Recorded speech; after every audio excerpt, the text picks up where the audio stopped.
Ox's owner Matt isn't sure, but he thinks his pug has swallowed an open safety pin. He lunged at it and then it was gone. So it either's fallen down and we can't find it, or he swallowed it. I'll just have a little look inside this mouth. Let's have a bit of a feel around, make sure it's not just in his mouth there.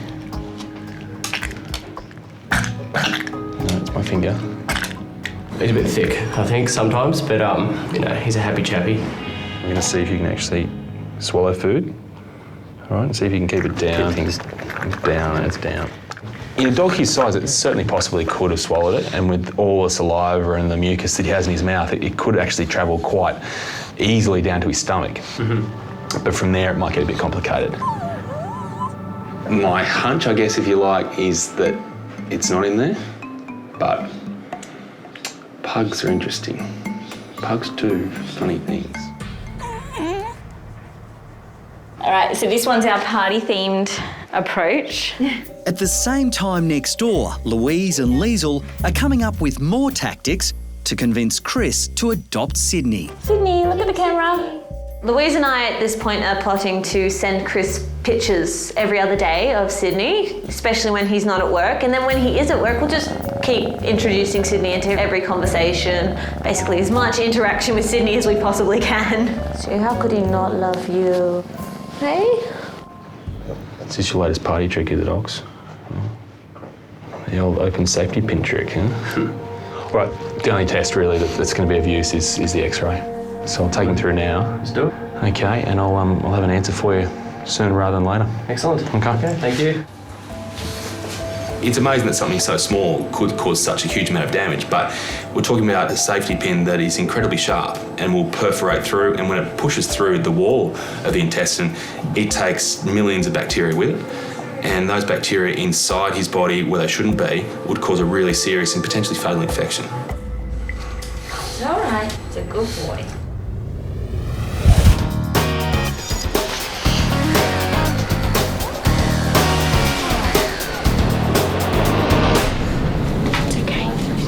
Over at the Bondi Referral Hospital SASH, Denise from the rescue group Paws has brought in an injured orphan. We think that he's possibly been hit by a car. His leg seems to be really sore. I'm sure that there's something going on. So, I'm just a bit afraid that he might have something serious. Hello. Come through. Thank you. Hello, mister. The homeless Shih Tzu was saved from death row at a local pound. Another little waif. Another little one that you've collected. Yes. It's great to see Denise again, but she's got another little dog here who doesn't have a name this time, and he's been picked up from the pound. He was very cross and cranky and tried to snap and bite, and he was limping. Well, why don't you pop him down? Let me see what he can do.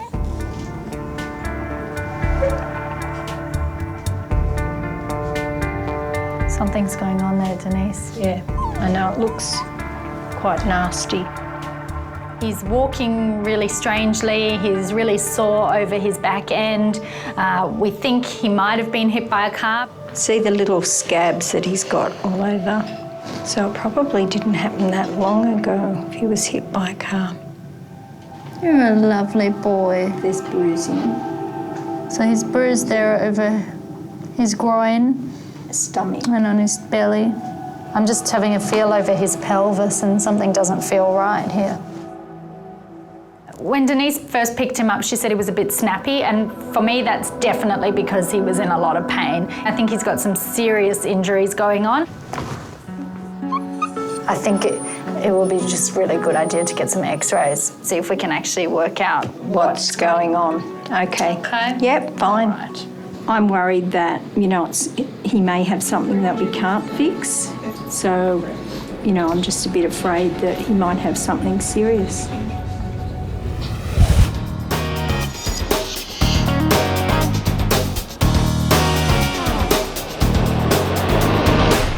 All right. Hey. Chris is trying to determine whether Ox has swallowed an open safety pin. It's all right. Come on. Hang on. It's a good boy. The big problem is that if Ox has swallowed this safety pin, given the fact that it is open, then it's quite likely that it would actually perforate through either his esophagus, his stomach, or his intestine, and from there it would cause intense pain, quite a serious infection, and quite honestly, it could kill him.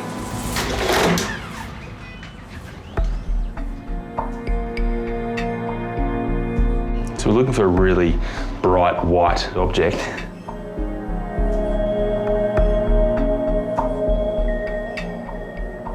Is there? No. He's fine. So, yeah, he's lucky. Very lucky. I think Matt will be very, very relieved. You wouldn't ever eat anything as stupid as a safety pin, would you? No, you're more of a liver treat sort of a guy. All right, the safety pin isn't in here. No. Okay. So somehow he's managed to avoid it, but the question is, I don't know where it is now. I have no idea. Well, it'd probably just drop somewhere then, I guess. Yeah. Hey, oh, you're a lucky little bugger, aren't you? Hey, I guess they are safety pins after all. That's right. So Ox has been given the all clear, but Chris is still under pressure. Who's a good-looking cat? Back inside, the campaign to make him adopt Sydney is relentless. Look, I appreciate it, I do, but I don't know if I'm ready. But the fact is, my cat, George, only passed away a few months ago. He was 17. I'm just not ready to replace him. I mean, how do you replace George? Hello, how you going? George entered Chris's life in the most dramatic way possible. The problem we've got right now is the fact that we're battling hypothermia. The cat had been locked in a cage and thrown in the Bondi surf. Rescued by police, he was rushed into the clinic to be resuscitated. It's battling to try and get air in. It's been through absolute hell tonight. No one wanted to adopt George, mainly because he was occasionally aggressive.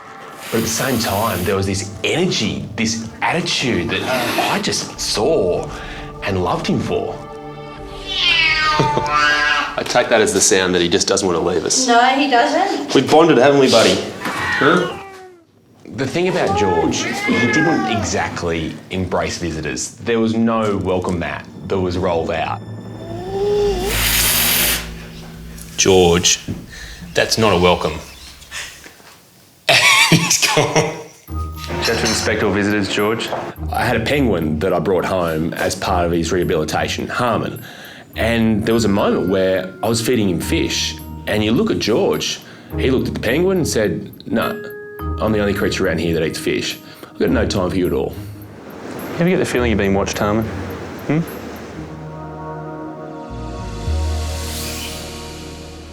You know, it's not no, it's just not now. All right, you know where he is. I've got no doubt that Sydney will find a great home, and I hope they're as happy as George and I were. If someone comes in that really wants him, though, you let him take them. We'll see. You've got to let them take They him. have to be suitably special as well. George passing was really sad, and so we're just waiting for Chris to be ready. Otherwise, we'll just keep waiting for someone to adopt him.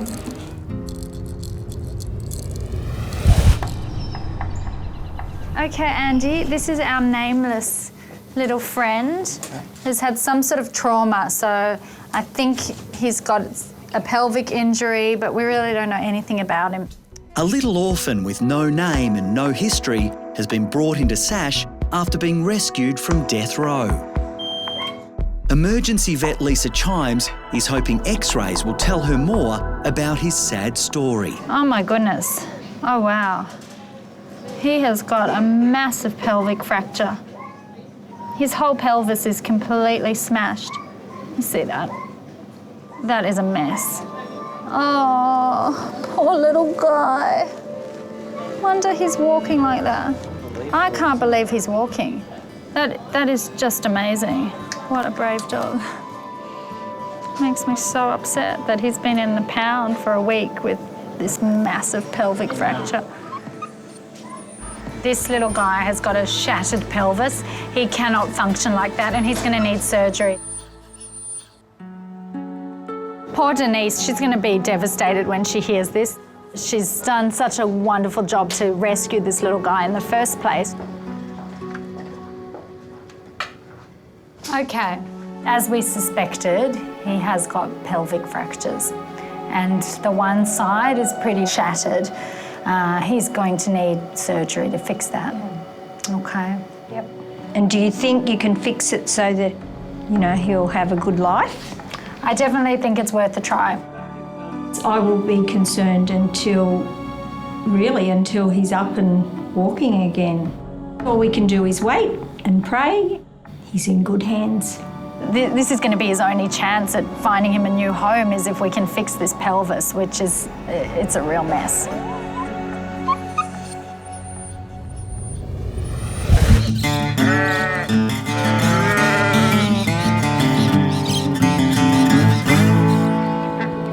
I'm really looking forward to my next patient. I don't get to see too many donkeys in the clinic, but when I was a kid, I used to have a pet donkey. He was called Pablo, and ever since then, I've just been fascinated by them. Chris is about to help some other orphans at a famous donkey sanctuary outside Melbourne. The refuge is run by humanitarian May Dodd. Here at the shelter, we have about 150 donkeys in residence. They tend to be rescue donkeys of one form or another, either because of abuse, abandonment or neglect, or indeed that the owners are just too old to be able to cope with them anymore. How are you? I'm good. Thank you for coming. That's all right, nice to meet you. Hi. Come on in. Where's this donkey we need to look at? It's this one here. Wow. That's quite dramatic, May. May tells me that for the last week, Dusty has been walking and running in a really bizarre way. She doesn't know what's caused it. She has no idea. What she does know is that it's not normal. That's really something. It's very rare to see that. That is definitely not normal.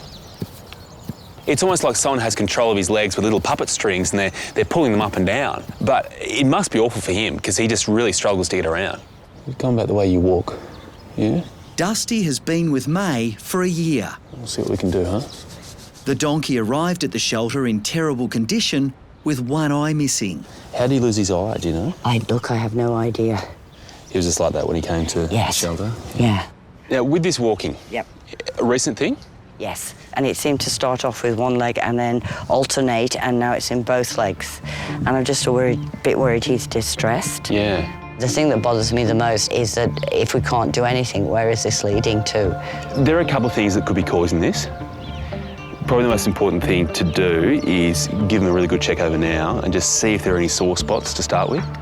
Okay.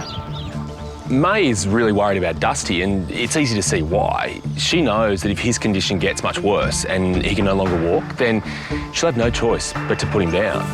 We'll need to find a solution here and find it fast. Hey, little one. You going to sleep? Yeah, sleep. You going to sleep? At SASH, Specialist Surgeon Andrew Marchevsky is about to start the operation, which he hopes will change the future for this abandoned dog. He's got multiple fractures in his pelvis. It's just smashed. It's a big surgery because we've basically got to screw his pelvis back onto the base of his spine. We could damage some of the nerves there if you're not very careful because he's very small and there's not a lot of room to move. Bit nervous. Hopefully it'll be all over soon for the poor little fella. I'm just worried that when he goes in there that he may find that he can't fix it. And, you know, we need him to be fixed and so that he can go and be rehomed and have a great new life.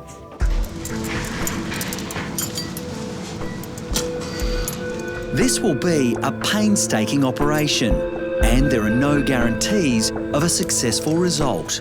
Pretty much like the x-rays are showing us, I'm feeling bits of bone where they just shouldn't be.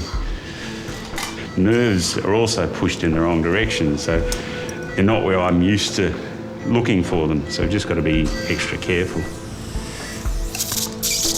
That's really nasty. Oh, God, that left side's a real mess.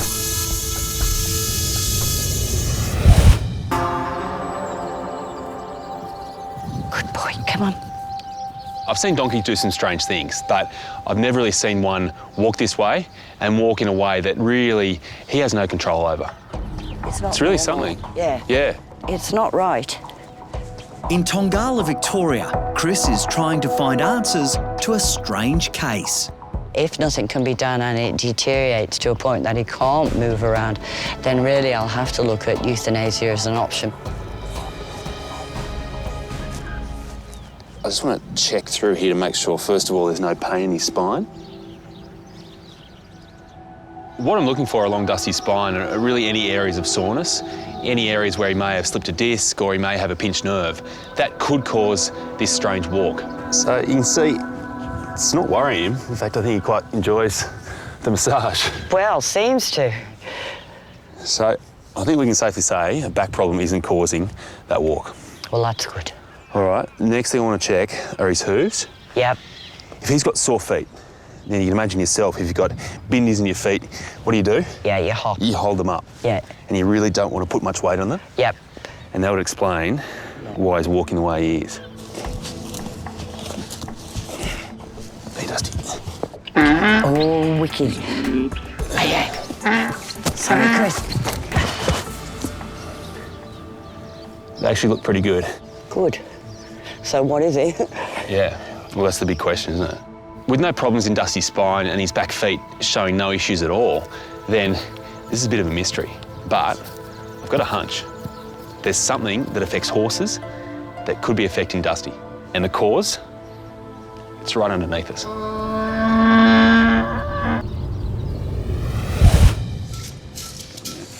There's a lot of scar tissue even in a little dog. Because this injury is a couple of weeks or at least 2 weeks old, it's been quite difficult just getting access to the bit of bone that I need to get access to, and it's also very displaced, so it's a bit of a struggle. The operation on the rescue dog is continuing at Sash. Unfortunately, we're going to set him back a bit, but in the long term, he'll be much better. The little Shih Tzu was dumped in a pound after a car accident shattered his pelvis. All right, so this is the femoral head, so the hip is a ball and socket joint, and this is the ball part of that joint, so we've just taken that out. There was just no way that we could reconstruct that fracture, so this is the next best option. Can we just take a photo? We just use the fluoroscopy, basically real-time X-ray, so that we know exactly where those pins are. And then we'll put the screw across that joint to screw it into place. Feels nice. Right, we're done. We don't actually have to wheel them into radiology now to get X-rays because we've already got them, so we truly are done. It's hard to know how long it'll be before he starts wanting to use that leg again. You know, I know we've set him back, so I think probably 7 or 10 days he'll start wanting to toe touch a little bit. While waiting for the operation to finish, foster carer Denise has come up with a fitting name for the orphan. We would like to call him Andrew, after our hero Andrew. Denise, how are you? Good, how are you? Well, thanks. We must stop meeting like this. Yes. You keep bringing me little dogs to fix and we keep fixing them. So how did it go? Yeah, good. You know, if we'd have left it, he'd have been stiff and painful. Oh, yeah. You know, it just wouldn't have been nice for him. No, we had to fix him. We had to fix him. Especially as his name is Andrew. Is he? The two Andrews. The two Andrews. Oh, well, Yeah. I've had a dog named in my honour. It's about time somebody recognised his efforts, and what better way than with our little dog Andrew. Oh, that's very It's a nice. great honour. Yeah, it is a great honour, absolutely. I must be doing something right. Yeah. Oh, that's very nice. Yeah, I don't really know what to think about that. No, it's lovely that she's done that. I think, you know, we've helped her out a few times and I think it's her way of showing appreciation. So I now have a little scruffy named after me. His prognosis otherwise was very poor. Very poor without what Yes. we've done, for sure, yeah. Thanks, Andrew. Thank you very much.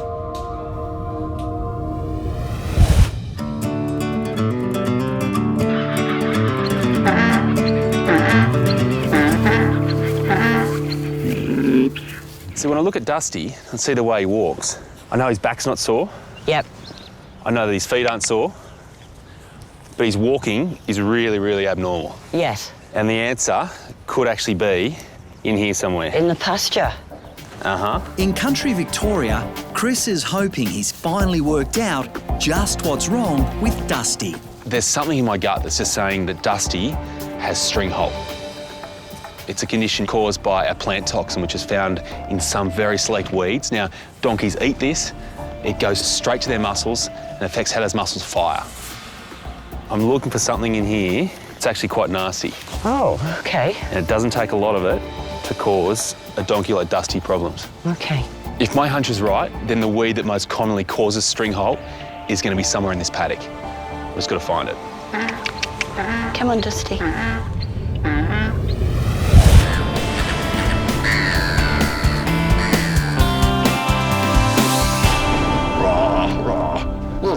Rather push, yes. Back in Bondi, one problem has finally been solved. Come on. Sydney Brown has found a new home. It was kind of the home we were hoping for, someone who would just walk in and go, yes, that's the cat for me. And so hopefully he's now all settled in and owning the place as he should do. Brian and Anastasia walked into the Bondi clinic and fell in love. Our cat Muggins died about a year and a half ago. It took Brian a long time to get to the realisation that it's time for we need another cat. You want to... Come on.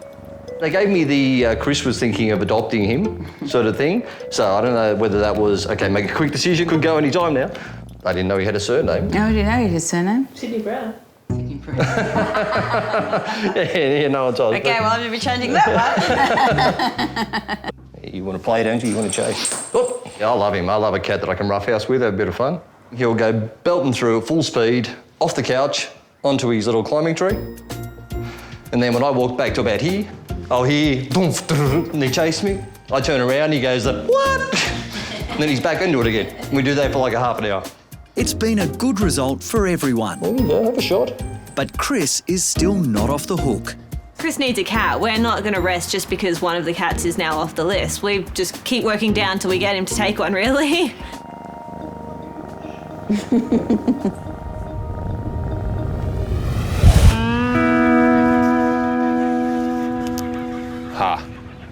Here. See this? This weed here has a toxin in it. It's called flatweed. I'm sure a lot of people have seen this weed in their own gardens. But for a donkey, just to eat a small amount of it, it can cause what is a really dramatic problem. So he eats the weed, goes into his system. Yeah. The toxins go to his hamstrings. Okay. And they actually cause little spots there. Right. And the muscle dies off. And when that happens, the nerves no longer fire properly. So when he's walking along, it's like he gets a cramp each time. Oh, and it lifts up his leg. Yeah, yeah. Like there. Yeah. Okay? Yeah. And for him, the whole cause of all of his problems, and that strange way he walks, is sitting right there. It seemed remarkable that something so sparse and so small could have such a devastating effect on a relatively large animal. But I guess the toxin must be quite potent. So, Dusty, unbeknownst to me, you've become addicted to weeds. What a silly sausage. Hey? All your leg problems are coming from that. So, we're going to have to rehabilitate you. It seems really strange that with all the other grasses available, Dusty wants to eat this weed, but that's what happens. They really get a taste for particular flavours in this plant, and they keep on coming back for more. It's almost like Dusty is a weed addict. We really need to find a spot where there's just no access to that flat weed at all.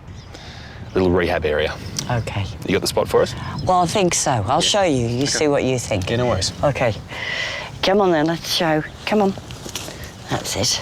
Game's up, isn't it, huh? May's property is huge and absolutely covered in flatweed. We need to isolate Dusty and take away that temptation. Otherwise, his problem's only going to get worse. Come on. My first thought was, well, I can't dig out every single weed on 160 acres, so what on earth am I going to do? And so, inevitably, the idea of stabling is the obvious answer. Dusty's rehabilitation will run for up to 3 months. We reviewed your case, and as soon as though you didn't really know you were doing something bad, you get a reward rather than punishment. He will spend his days detoxing on hay, and hopefully then he'll be able to return to a paddock stripped of the offending weed. Slow and steady steps for Dusty, and I'm very hopeful he'll be back to normal. Certainly enjoying that chat. I think there's a few jealous donkeys around here. Yes, that's right. And now plotting how they can get on the weed as well. Probably.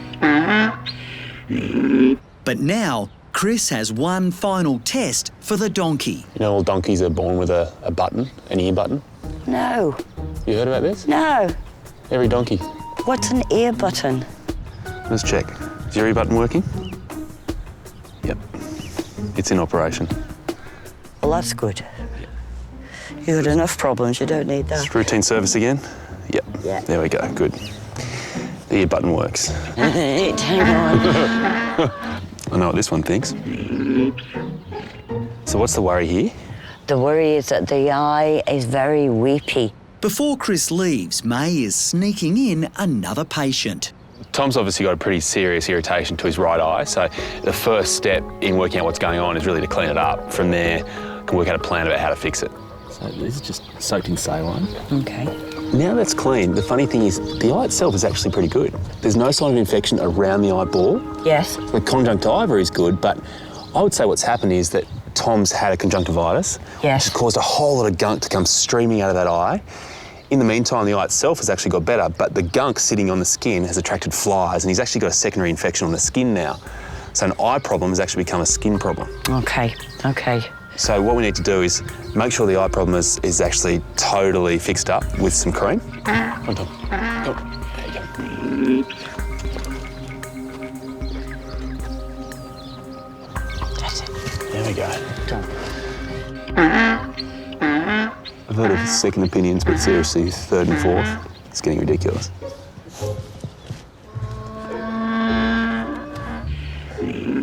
What do you think? You agree with that?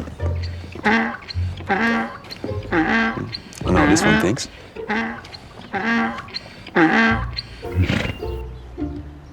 These are hard-working conditions.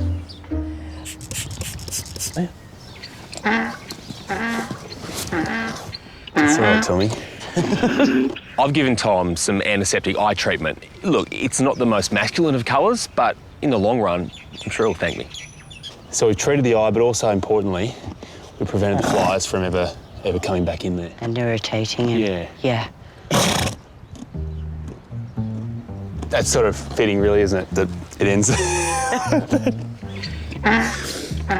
Tom, that was lovely.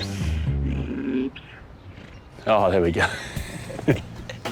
Thank you very much for the time and effort you've put in. We're very grateful. No worries. I get my kicks because they're never dull, are they? No, that's certainly not. That's what I mean. It's good to see that, mate. Take care. Righto, Andrew. Yes, that's you. How you doing? Oh, you growling? It's been a week since the surgery to fix Andrew's shattered pelvis. But the rescue dog isn't showing any gratitude to his surgeon and namesake. Oh, that's not very good. Come on. You coming out? How you going? Come on. Hop on the ground. How you going on that leg? Come on. Oh, that's not too bad. He's recovering amazingly well. I mean, he came in with a smashed pelvis that no dog had any right to be walking around on. And then I thought he'd be off the leg for a couple of weeks, and he's trotting around like he never had a problem. See how this is doing. A little bit swollen, but it's not too bad, is it? As good as he looks, I think if he tried to just run around and do normal things, he'd end up hurting himself. So he's basically just got to be kept pretty confined on a leash for about 4 or 6 weeks, and then after that he can do whatever he wants. I'm here to pick up Andrew the dog. Not the doctor. Not the doctor. Not a problem. I'll let him know you're here. Just grab a seat. Thank you. Thanks. Denise has arrived to take Andrew home. He'll stay with her until she can find him a new family. Denise is amazing. She gets these poor little orphan strays that are beaten up, bashed up, broken. She doesn't own them, but she just figures they deserve a chance, and so she gives them a chance. She's phenomenal.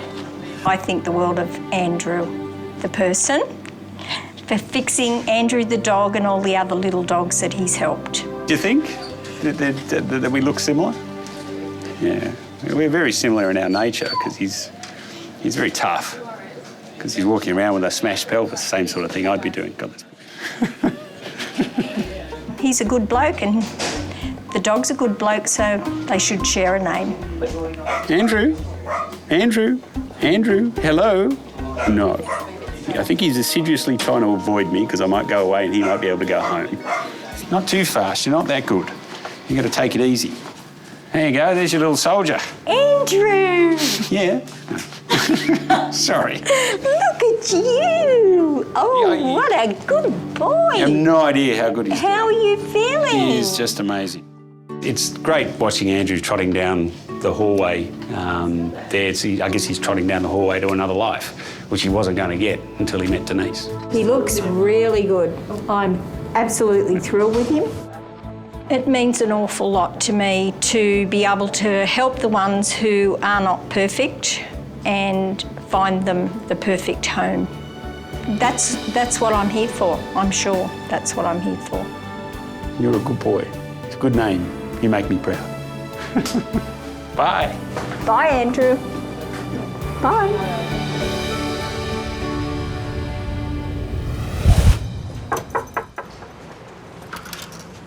Hi, Julie. Hello. Hi, Poppy. We're here. Hello, sweetheart. This is Poppy. Hello, darling. This is Tracy, Chris. Hi, Chris. How you going? Sorry, my hand's a bit wet and That's all right. slobbery from the dog. How are you? Remember Poppy, the little girl that stole your heart? Hello, yeah. Thank you. It's nice to meet you too. The orphan almost bled to death after her nose was sliced off by a machete in a horrific hunting accident in Fiji. Good girl, yeah, she's a good girl. It's a sad start. We hope it's going to have a happy ending, don't we? Poppy was flown to Australia for pro bono surgery at SASH. Oh. The fact that we've been able to do this for her, I never thought it would happen. I knew something had to happen, but I never thought we'd get this lucky. Oh, you dear little thing. They've done a fantastic job. 8 weeks later, she's now recovered and is meeting her new foster mum, Tracy, for the first time. Hey, you're the pop star, That's right. aren't you? Good girl. I'm really conscious of all the change that Poppy's had in her life over the last few weeks. So it's really important to find a home where she's going to feel settled. And looking around here, looks like just the place. Oh, this looks great.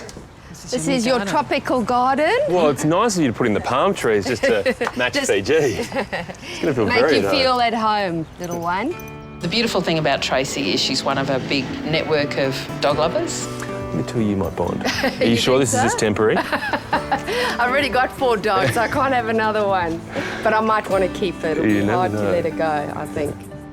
I feel really, really comfortable that she's going to love and look after Poppy for as long as it takes to get her a forever home. What I find most amazing thing is that within a few minutes, look where she is. You know, all of a sudden, she's on the couch. She's home. She's getting pats. Things just find a way of working out for you, don't they? Yeah? She is the plasticine dog. She manages to mould herself into any situation that is asked of her, and today is no different. She is a beautiful dog. She's a beautiful dog. She's got gorgeous eyes, isn't she? The only thing you really need to know about medically is just where her nostrils are. Yeah. They just need to keep clean. So Right. I just use some warm, salty water just to wipe around that area in case Just it does with get... just warm water with some salt? Yeah. Yeah. Yep. If you just wipe around that area there, those nostrils of hers will stay nice and clean and open. I don't think I need to spend any more time telling you how to settle her in because look at her. She looks pretty settled. She looks very much at home. But thank you.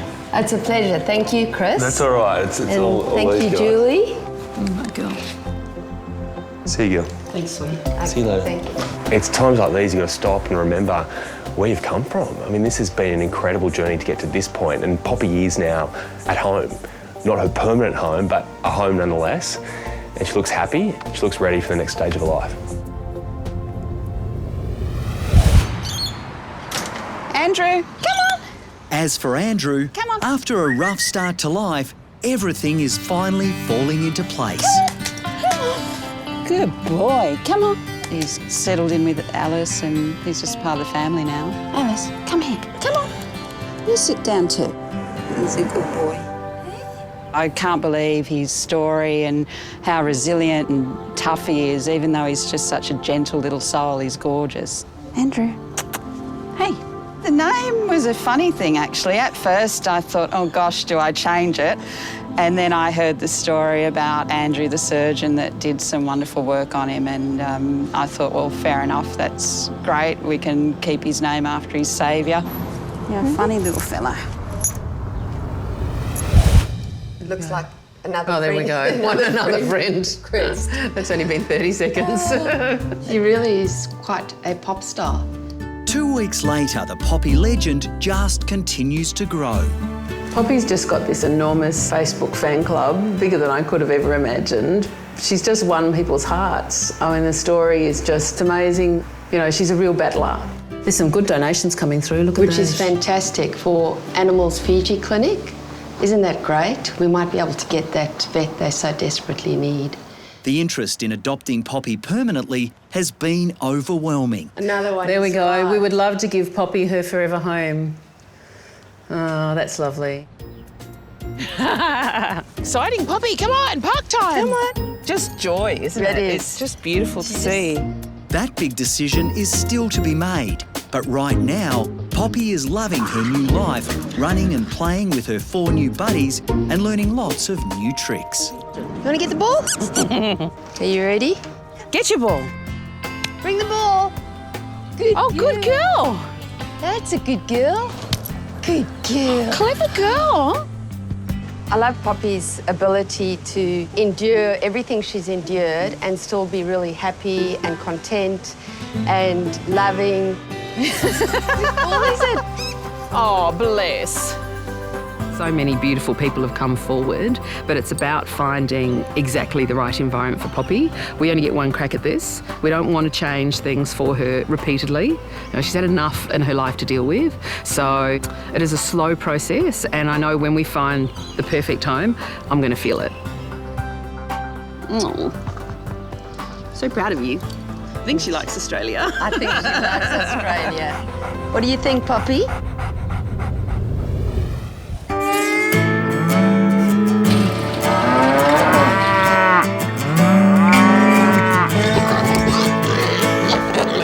Something not a lot of people realise is that when I completed my vet training, it wasn't done in the city. It was done in rural Victoria, in cow country. Pretty much all I saw the whole time was bovines. So this week, I thought I'd go back to where it all began with a mate of mine, Andrew Perry, at his practice in Kyabram. This could be interesting. This is it here. Well, they must be busy. They're doing renovations. G'day, Chris. How are you? How you doing, mate? I like the renos. Yeah, a lot of natural light at the moment. Don't change it. It's perfect. Ah, glad you like them. Yeah, come through. I'll show you around. The Kyabram Veterinary Clinic looks after Victoria's Goulburn Valley. The locals have been looking forward to the new boy in town. Chris been in town's all the talk. All the farmers' wives are in the hairdressers. It's good to see a bit of excitement about. So this is our pharmacy, Chris. Wow. Mate, this is massive.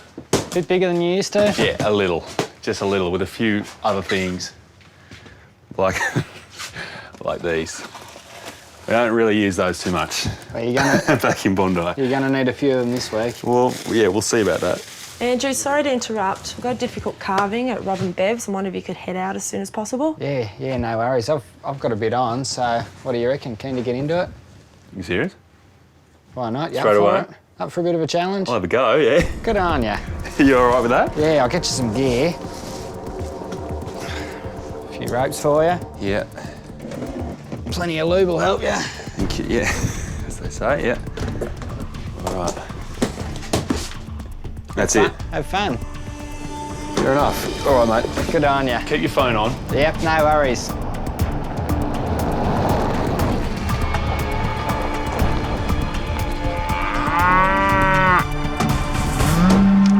Hey, how you going? Oh, you're new, aren't you? I am, yeah, I'm Chris. Oh, right, Chris. G'day, Chris. Now, where is she? Down in the yard here. How long has she been straining for, do you know? Oh, she was a bit uneasy in the middle of last night, and we brought her in about 6 this morning. Rob and Bev are worried because Lara is having her first calf, but it's not going as planned. She's in all sorts of trouble. So you haven't seen any feet behind there or anything? No, I just had a feel, and there's a foot there, and I think it's maybe back feet. Okay.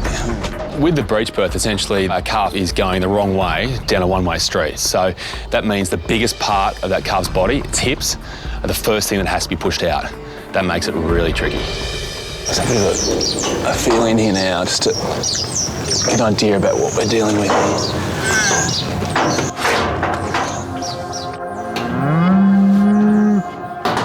Go. Won't be long.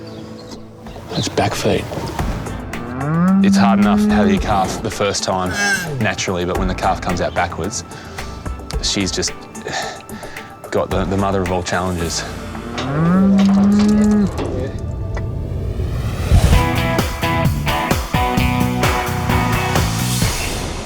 Oves, we've got a bird of prey in a factory down at Man's Road. Can you grab nets and gear ASAP? I'll meet you in the car park. Yeah, not a problem, mate. I'll grab it now. Let's go. Australian Reptile Park Operations Manager Tim Faulkner is responding to an emergency call-out.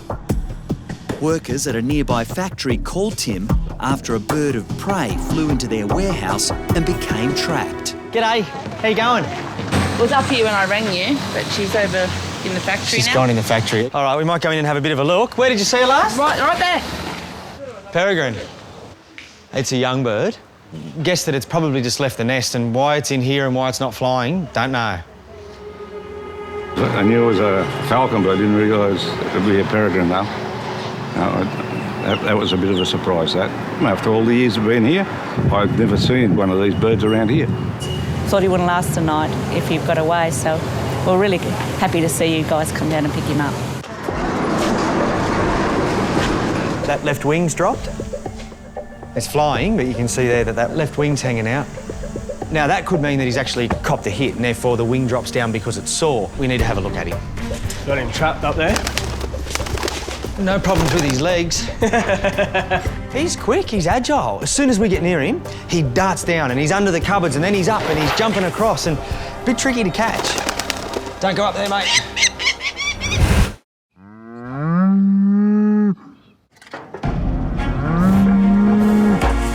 In country Victoria, Chris is struggling with Lara's breech birth. You've been very good. Unfortunately, there's no way of actually switching the calf around and make it come out the right way, so we have to deal with what we've got. And the way we do that is attach some chains around the ankles of those back legs, and then apply some gentle pressure and just hope the calf comes out. It's a really difficult thing to do. It's sort of like trying to tie a knot in a bit of spaghetti. Now I've got chains around both legs. And feel both feet, they're both straight. We're ready to go. Okay, yeah, give that a bit of tension there.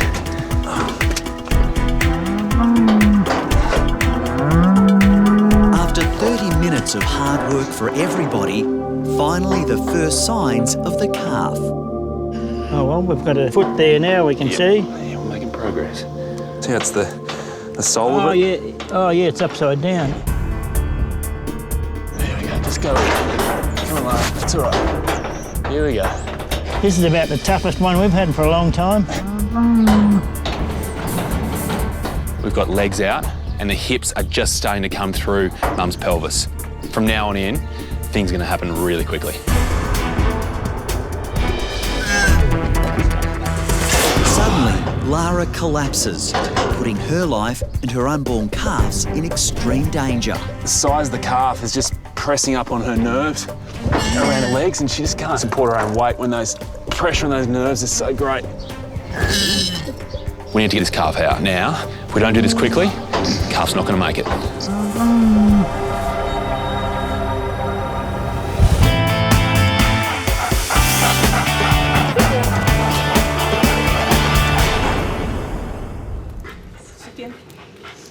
Back in Sydney, a squad of police officers has descended on Sash.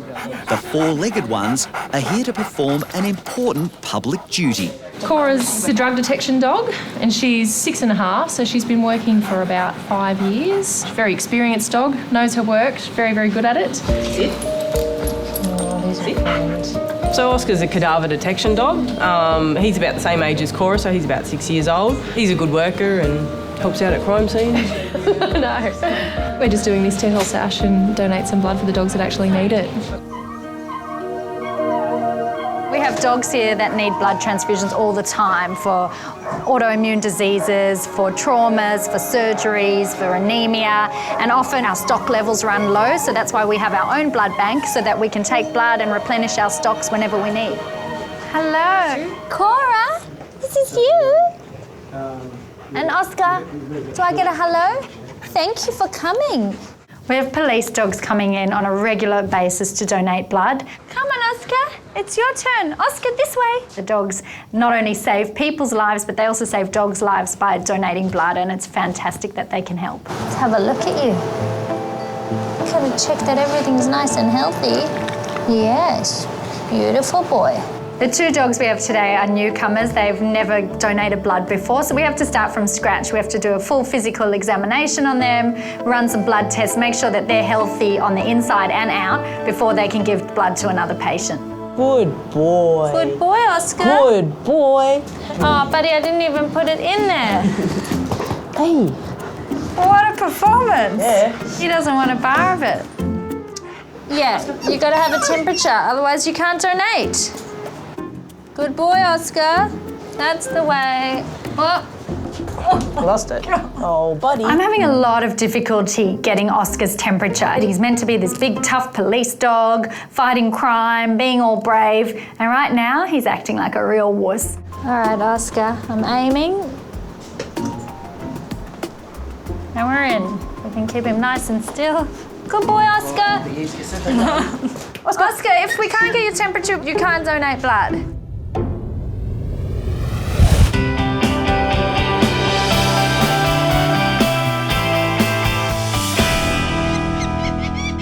Right, I'm gonna have a crack.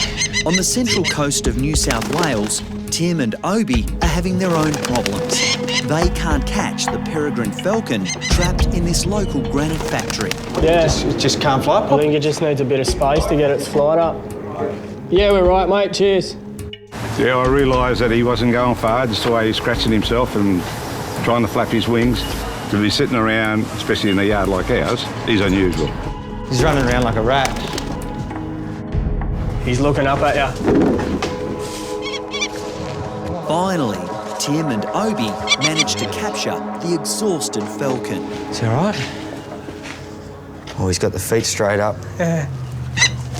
So after a bit of a struggle, the bird is in and under everything, we got him. And then we need to have a look at him. Oh, what's that? Is that an injury? Not sure what that is. It's strange at the moment, he's really quiet, but he's just scared. He's petrified, he's lost, he's in a factory. I would guess that he's not long left mum and dad and fled from the nest, and it's quite common for a lot of birds that he's just struggling. The falcon will be taken back to the Australian Reptile Park for further tests. But first, Tim wants to introduce the intruder to the factory owners. They were peeping through the door. Have you got him? Have you got him? I think they'd like to see him. He looks as though he's undernourished, yeah? Yeah, he is. Have you seen mum and dad at all? No. No? No. There's a sea eagles go over every evening, but I've never seen No. one. I've been here 50 years, I've never seen one. Yeah. No worries. Can you see him locked on there? Once that vision locks onto something, he's on it. He doesn't move. The body pivots and the neck stays still. All right, well, he's lucky anyway. We'll give him a bit of food and get him back up and then we'll let him go. No worries. Thanks for the call. No worries. See ya. Yeah, we just felt really sad that he looked really helpless. Yeah, at least it's got a good ending. Come on, mate, we'll get you home.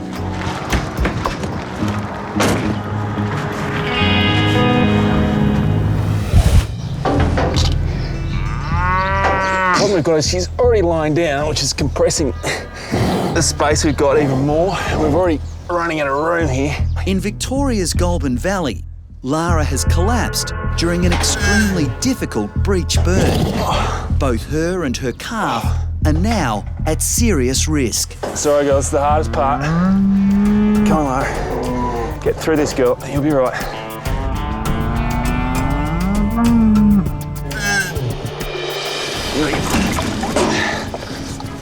Okay. The calf is out, but there are no signs of life. Just trying to drain the fluid out. Come on, after all that, you're going to give your mum a nice surprise, huh? Who's been through a lot for you. He's still alive. Still alive. I'm really glad I called you. We would have had a dead calf otherwise. Yeah. He's a big boy. Girl. It's a girl. You're a big girl. You surprised me. Oh, you're a lucky girl, I think. Yeah. I think you're a lucky girl. Good on you, Chris. Beautiful little calf. Well, there are rules in this world, and you were meant to come out the other way. You broke the rules. It's okay. You made it hard for everyone, especially your mum. Very grateful, Chris. Yeah. That's all right. Yeah. Any ideas on names for her? Well, what do you reckon, Bev? Well, what about Christina? Christina, oh, Chris the vet, yeah.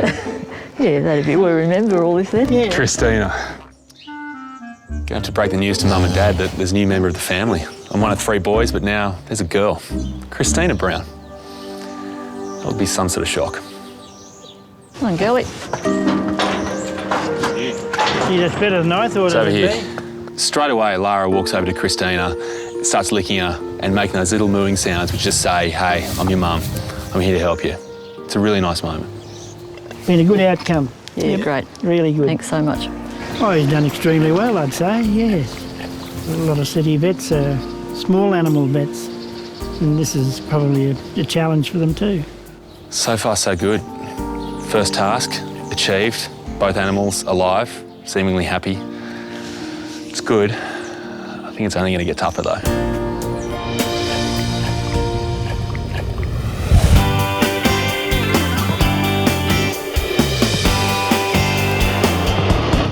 Come on, mate, are you going to play nice?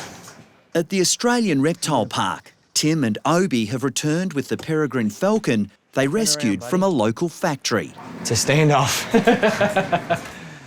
Can you do me a favour? Just let him see you through the back. Just put my finger in there. Turn around, mate. Maybe put your face there. That's uglier. Turn around, buddy.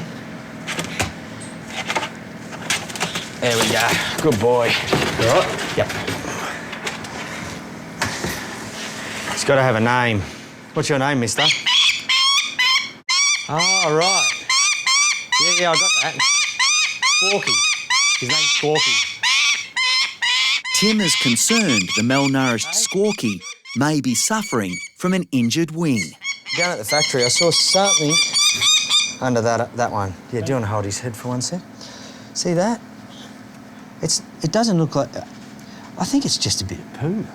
So Squawky's been cleared of any structural damage, but he's not happy with his new friends. Squawky's a handful. He is noisy. Much as I love him, it hurts my ears. Oh, you don't like Uncle Obi? Oh, no, I don't like him either. Don't look at him, man. You don't have to look at him. You don't have to look at him, that's it. Come on, mate. What Squawky needs now is rest and food. But will he accept Tim's hospitality? There you go. I reckon you could hand feed him. Yeah, we'll try. So, I didn't think he'd be a part of hand feeding. Here you go. The way they hunt is they can fly at 300 k's an hour and they ram into, let's say, a pigeon and he stuns it, he then grabs it with his talons, he'll fly with the pigeon to a perch and then pick pieces off. Go on. You got to learn how to do this, mate. Maybe that's your problem. I'm trying to give him a bit of food, but he's a bit freaked out from the whole thing, but I persisted. Good boy. Ah, look at that. It's all right. Hey, it's like he took a big breath. And he realises this dude's not going to hurt me, and he's taking food, and that's what we want. We want him to eat. There you go. There you go. He is starving. He's eaten twice what we'd expect a bird of prey to eat on any given day, so he really needed this food. He was very lucky that people found him and that we found him, because fox, cat, it was a one-way street for him down there. We'll leave this here for you. Here you go. We'll see you tomorrow. You get some rest.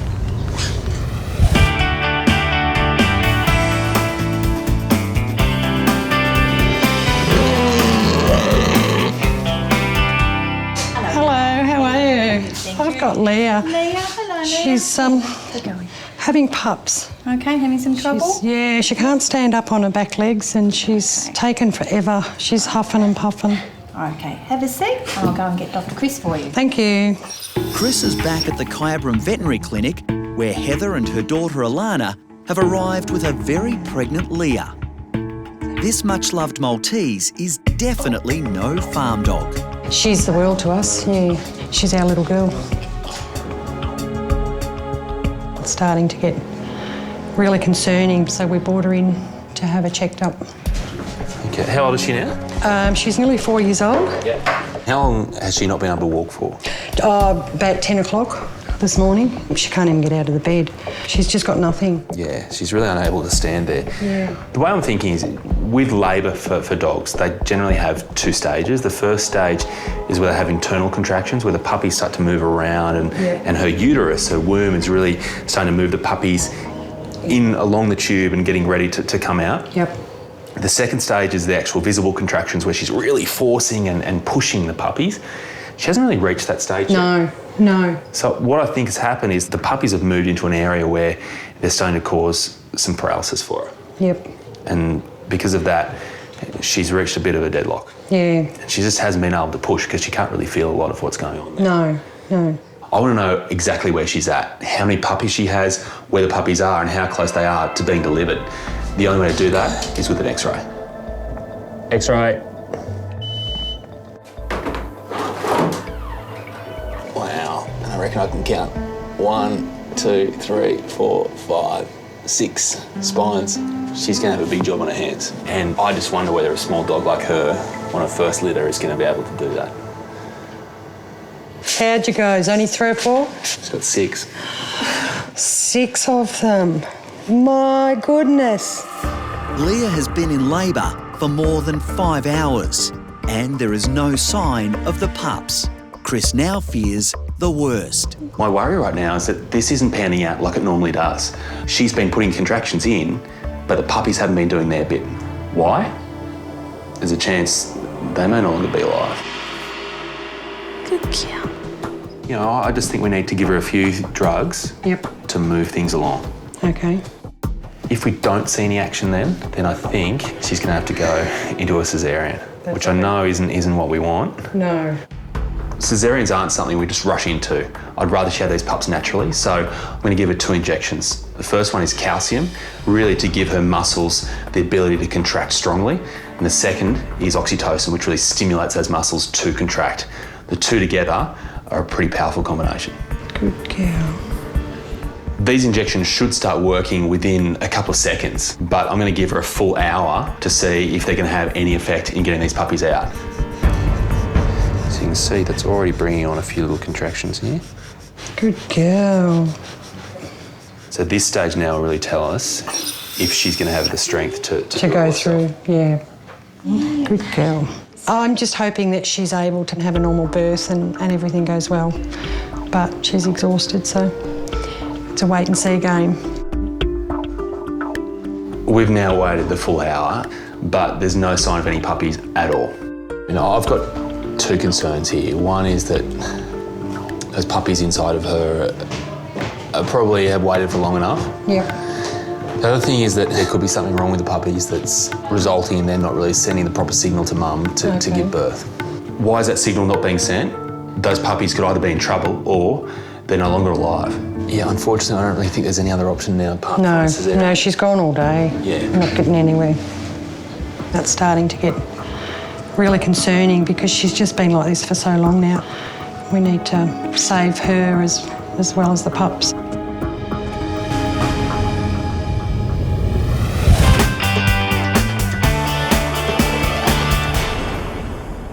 All right, Oscar, I'm aiming.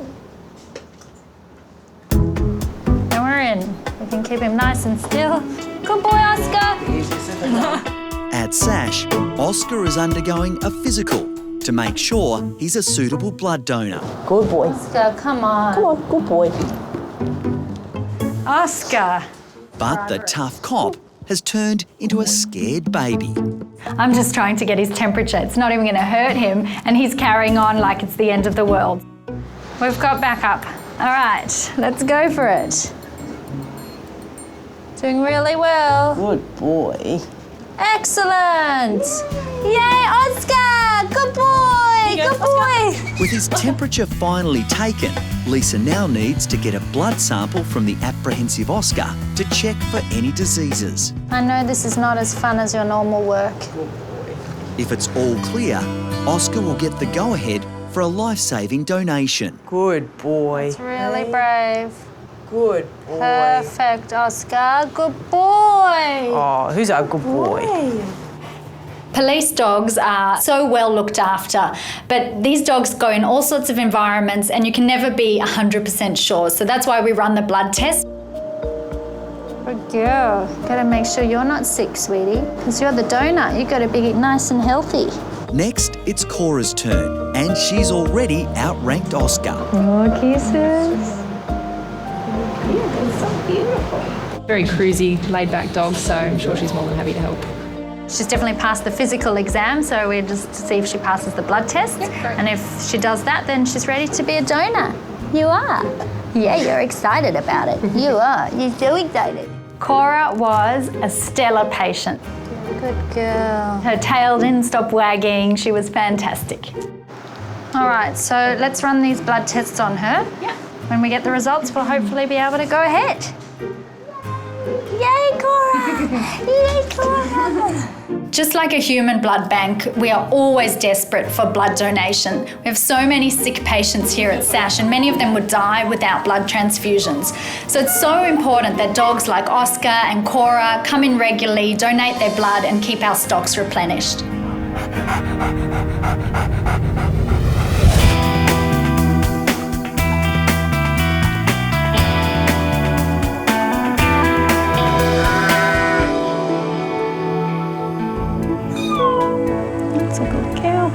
The plan here is to give Leah enough of this drug to put her under anaesthetic, but at the same time not make the pups too sleepy. First-time mum Leah is about to undergo an emergency caesarean to deliver her 6 pups. The thing you really have to bear in mind when you give a dog like Leah an anaesthetic for a caesarean is that you're not just injecting her, you're essentially giving the puppies inside of her that drug as well. And when it comes around to waking them up, the less drug they have on board, the quicker they will wake up. Okay, ready to start? Yeah. Just trying to be fairly measured here, but at the same time quite fast, because these pups have been essentially on hold for 6-7 hours now. It's been a long time, so just conscious of trying to get them out as quickly as we can, but as successfully as we can as well.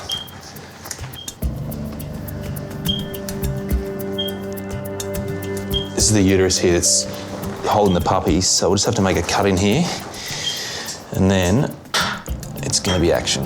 Normally, Leah would lick her newborn pups to stimulate their breathing, but in this situation, a team of vets are on standby to begin reviving the babies. And we're away, all right. Come on, puppy, just give us a couple of breaths. It's a heartbeat, but it's not breathing. Ready for another one? The problem we've got is that these puppies really forced our hand. By the looks of it, they're not exactly ready to come out, so they're taking a long time to wake up, but there was really no choice given the fact that Mum had gone into paralysis. Chris has now delivered 3 puppies, but none of them are breathing. It's got a heartbeat, but it's still not breathing, so just got to keep working on it. Come on, little one. With the pressure increasing, Chris joins in the team effort to revive the puppies. Tough love is required. You right for me to get back in there and get someone on there? Let's get another pair of gloves. But with another 3 pups still to come, time is running out. I never give up on these pups. They're amazing. They're fighters. My worry right now is that those girls are struggling to get those puppies alive. From here, we're just hoping. Come on, little one. Even though it's hard to be here when I know the puppies really need help out there, the fact is they need a mother as well. So that's why getting Leah through this is my priority. It's been more than 20 minutes since Leah's first pup was delivered by caesarean. Sadly, 2 pups haven't made it. a team of vets is working frantically to save the lives of the remaining 4.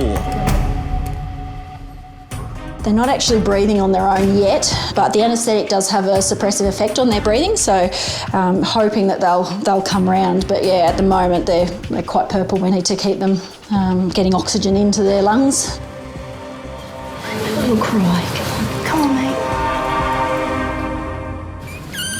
So cry. Finally, one puppy takes its first breath. We've got one breathing and wriggling and squeaking like it should. Yeah, it's great. You're doing really well, aren't you? The vets have now managed to revive the 4 tiny pups. So they're getting nice and pink and there's a few little squeaks going on, so worth all that hard work. It's great. How you going out there, guys? We've got some squealers now. Good. Squealing, wriggling. Very good, you're doing a good job. Oh, listen to that one. So after all of that, we're down to our last stitch. All right, we're done. So she's in good shape. She's actually come through that really well. There was a couple of tense moments. She lost a lot of blood, all those puppies coming out, but she's bounced back incredibly well. Now, I want to see those puppies. Wow, you guys have done an amazing job. You really have, because when they came out, they were just so small and I didn't really give them much chance. You're sticking your tongue out at me, are you? It's just such a buzz getting live puppies at the end. Yeah, it's great. Awesome. Now, guys, about the milk bar. She's occupied at the moment, but she will be with you shortly, all right? A bit of patience and you'll get your drink.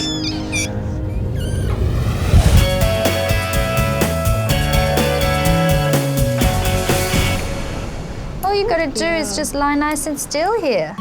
At SASH, the real test of courage is about to begin for rookie blood donors Cora and Oscar. There we go, we're in. After several tests, Lisa has given the canine cops a clean bill of health. I've taken blood from a lot of dogs and honestly, Cora is definitely one of the best. Good girl. Very good. Doing so well. She is the ideal candidate and her blood is going to save another life. And that's it. She's all done. I'll just put a little bandage on your neck. I don't have neck band-aids, so this is what we have. But you look good, don't you? As a thank you for Cora's life-saving donation, Lisa has organised a special reward. What's coming here? The thing is with Labradors is you can get them to do anything for food. Oh my goodness. Oh. When we put that food bowl on the ground, she just dove into it. She gobbled it up straight away as if she'd never been fed before. And that tail did not stop wagging. Are you sure it's done? I think it's empty. All gone? All done? Very proud, yeah. She did great in there. We'll come back, won't we? Donate some more blood? She's still looking for the food. Oscar was such a sook when I was taking his temperature. He just would not stay still. And then when I did his blood test, he was surprisingly good. So I just don't know which way this is going to go, but for his blood donation, he has to be still. Oscar. Good boy. I've got Oscar up on the table and he's actually lying there like an angel. He is so still, he's going to fall asleep. I am so surprised. I am so sorry for doubting you, buddy. You're such a good boy. He's definitely shown me up. He's proven me very wrong and exceeded all my expectations. He's got manners. Oh, he's a perfect gentleman, he is. He is. He was such a good boy. He laid still for nearly the whole thing and very proud of him. Good on you, Oscar. That's 2 lives saved. Yes, it is. Thank you, Oscar. Thank you, buddy boys. Oscar and Cora, newcomers to the blood bank, they were fantastic. So I would love to have them back. Given their food reward and how quickly they ate it, they'll be running in the door for more.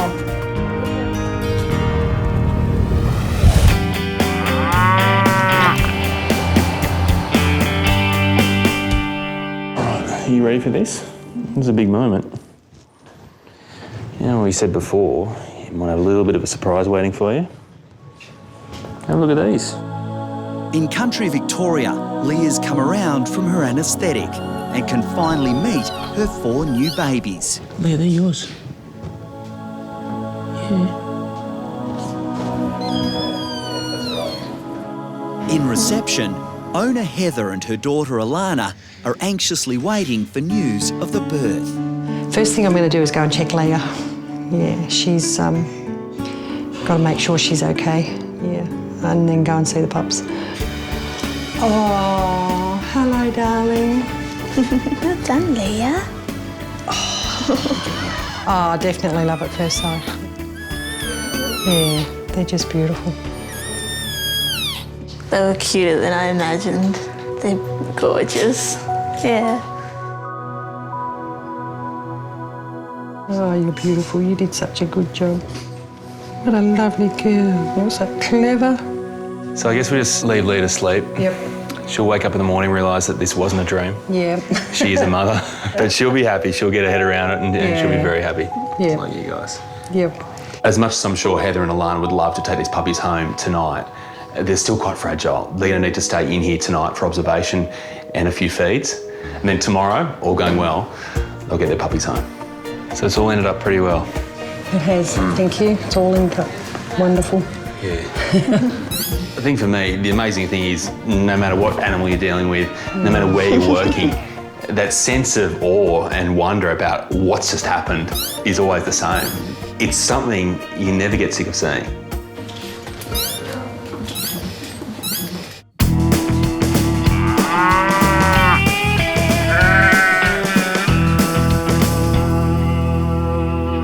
Excited to get them home? The little puppies? Yeah, be good. It's been 12 hours since Leah's emergency caesarean. The Maltese now has 4 healthy puppies. I'm really excited. I'm really excited. I've really missed her. Yeah, it was really quiet last night. And yes, I'm so excited. I can't wait to see her. You guys want to come in? Yes. Hello. I think you need to see something. Hello, darling. Someone's decided that motherhood is for them after all, and has been allowing her puppies to suckle. She's been licking them, she's been cleaning them. Oh, good girl. Hey, look. Oh, look at that. 1, 2, 3, 4. Oh, they're beautiful. Oh, Leah, you're so clever. I was pretty sure that Heather and Alana had fallen for the puppies yesterday, but now I see them with them today. They are head over heels for them. I can't believe they're so little. They're now doing so well that I think they can go home today. Oh, really? As long as you get a D6 now. Oh, by how long? How long do I have to wait? Just have to wait another month or so. A month or so? Yeah. Lucky you brought that up. I was going to ask that question. The look on their face when I tell them they can take the puppies home is something else. Beautiful. I know they're going to look after them incredibly well. I've been thinking we were going to lose Leah, and we've met Dr. Chris, and we're taking home a dog with 4 little puppies. How good's that? He has done a great job. He's done an awesome job. He's brilliant. Is it too early to talk about names? No, one of them's going to be Brownie. Is it really? Yes. Is it like looking at yourself in the mirror? Well, the hair colour's the same. And look, he's gorgeous. Gee. Okay with this, Leah? You reckon, Brownie? And it looks like there's a bit of a trend appearing here. I've now got a calf called Christina and a puppy called Brownie. Really making a name for themselves in this town.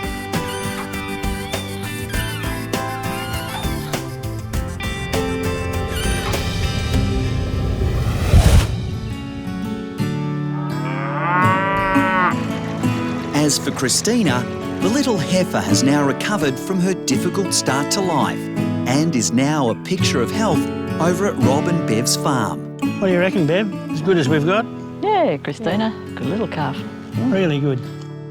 We're very grateful to Chris for bringing Christina into the world, and she's such a lovely little thing.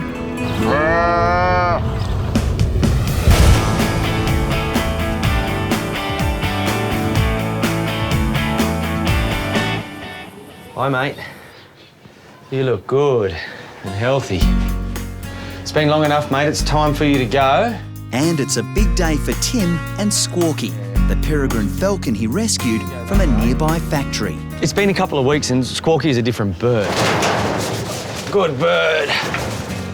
To start with, he was weak and he was a young bird and, put simply, just couldn't fend for himself. He didn't find enough food. So that was an easy case to fix because we provided food, shelter, a bit of TLC, and he's strong. I can feel you're stronger. Hey.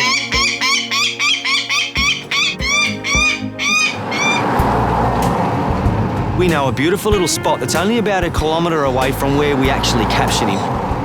We're going to let him go there because it's a good spot. We know there's birds around, which is what falcons eat, and it's just a good environment where there's no cats, there's no cars, and it's the best start for him. Here we go. Hey, he knows. The ultimate goal is for Squawky to get over this little hurdle and then find a mate, have chicks of his own, and that's what it's all about. 1, 2, 3. Up he goes, keep going. Look at him go all the way. Straight through the bushes and gone. No stopping. That was good. That Maggie come right down, try and hit him. Yeah. That was good, but to start with, I thought he was going down. He just pluttered. Yep, he picked up. Well, that's nice to let him go. Yep. Not every day we get to do that. And he took off, no looking back. How good does that feel?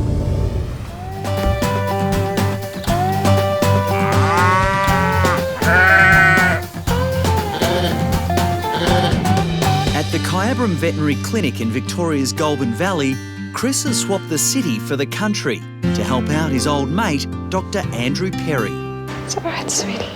Some of his new patients, like 3-year-old Harriet, are definitely unusual. Good girl, Harriet. Yeah. The bearded dragon is a much-loved resident of the Kyabram Fauna Park. Dr. Chris is going to see us soon, buddy. Her keeper, Hannah, is worried about a mysterious swelling on her back leg. She's been in hibernation for 5 weeks and she's just recently come out and she has a lump. We're just a little concerned. Being a good girl. We love her to death and we just want to make sure she's okay. Hey, how you going? Good, thanks. How are you? I'm after Harriet. Is that you or is that this little one? The bearded dragon is Harriet. Okay. And I'm Hannah. So, okay, come on through. Thank you very much. Little one, look at you. She's beautiful. Yeah. So what's the problem with her? She's got a lump on her leg, just on her right hind leg. Just here? Yep. Okay. And you can see, she can feel it when I touch it. So has this lump got bigger? Yeah, it was a lot more soft and mushy. Now it's just hardened up. I think I'll need to take a sample from it to know for sure what it is. But obviously the biggest worry with any lump is something like a tumour or a cancer. Cancer would be the absolute worst case scenario for Harriet. She's just too beautiful and precious to us. Hey, sweetie. It's all right, sweetie. Fingers crossed that this is actually not a tumour and it's something we can actually fix.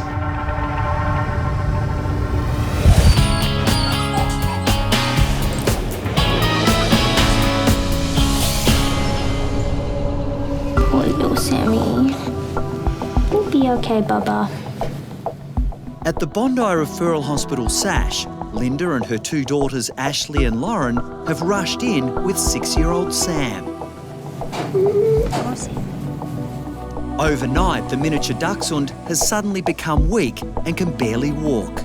It was really, really upsetting. I just wanted to help him and take all the pain away from him.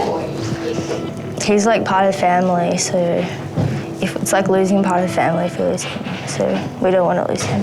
Hello, I'm Lisa. Hi, Lisa. Is this Sam? Yes. Hello, Sam. Hi, honey. Come through. We had a call that Sam's coming in with difficulty walking and he's a Dachshund, so automatically all of us assume it's a spinal problem. When did you first notice that something was wrong? Last night. Normally he jumps on the couch after dinner, but he just couldn't jump. He was trying to, but just couldn't do it. Why don't you pop him on the ground for me? Come here, Sam. Come here, Sammy. Yeah, he's very not himself. So he's wobbly in the back legs there. He's walking like he's drunk. Sam's probably got a degenerative disc disease, which can happen in this breed. It's okay, Sammy. A dog with disc disease can be completely normal one day and the next day be screaming in pain, paralysed, unable to walk and needing emergency surgery. It can happen like that. All right, baby. You're okay.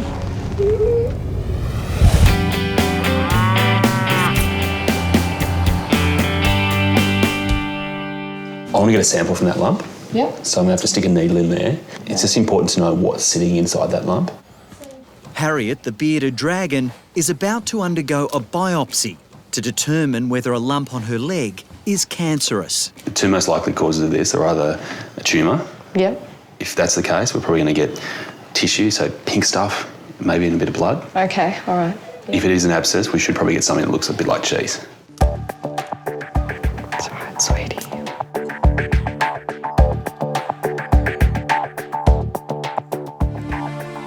It's not really conclusive. The fluid that's come out is fairly clear. Yep. What I might do is actually just put that under the microscope and just see what sort of cells are sitting in there.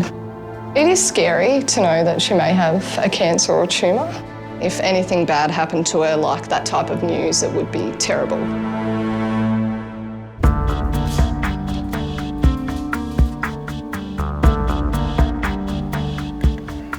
All right, there's a lot of one type of cell here. There's a whole lot of pus cells in there. So what we have is an abscess. That makes me feel a bit better than it being a cancer. Yeah. Thank you. It is a big relief to know it's not cancer and that it's just an abscess, but it's still a little scary. What's happened here is we've had an initial infection which has caused a sudden massive pus to form there. Okay. What happens with reptiles is that they can't break that pus down themselves. They're left with a lump. Okay. And it becomes firmer and harder and it just stays there. The problem with this abscess is that essentially it's a ball of bacteria. If we don't do anything about it, it can very easily spread around the rest of the body and from there it could kill her. So she's going to need to stay with us and we're going to need to actually put her under anaesthetic Okay. and actually cut that lump out. Do you hear that, Harriet? The one thing that we just need to be mindful of is that reptile anaesthetics are tricky. Yep. They're hard. They don't generally breathe that well for themselves or under anaesthetic. Oh, okay. So it becomes quite a big procedure to get her under anaesthetic and keep her there. Yep.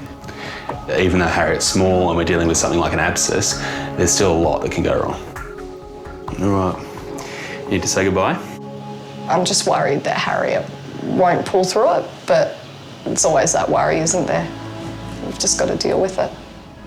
See you, sweetie.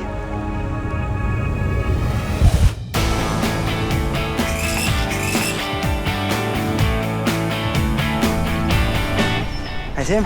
Hey, mate, what do we got? We've got a bit of roux for us. Roux. And you got a bit of chalk. Beautiful. Bits of everything. At the Australian Reptile Park, a masterclass in survival is about to begin for a rookie keeper. Maybe leave one for one of the long poles, a chook. Operations manager Tim Faulkner is teaching new boy Kyle to train one of their deadly predators. These are tools of the trade. This is everything you need before you have a training session with a crocodile. Elvis has history. He was a problem crocodile in Darwin Harbour. He was a problem croc because 5-metre croc attacking fishing boats. So he ended up here. That'll be good, mate. Yeah, I know, they'll crunch up. They sound awesome. Elvis thinks with his belly. So we want him to attack, we want him to kill, we want him to think that he is master of this area. And we do that by moving him around and giving him a piece of food when he does the right thing. The master's apprentice is justifiably nervous. Tim's been doing it for a long time and it's good to get the experience from the head guy. And on top of that, one day in the future, I can go in there and be able to feed him for myself. If anyone says they're not scared of him, they're in the wrong place, man. He scares anyone out here. You ready? There he is, mate. He's looking at you. He's ready. Hey, Elvis. We're coming, mate. There's a real chance in Elvis's yard that you can make a mistake and he can kill you. Oh, that's scary.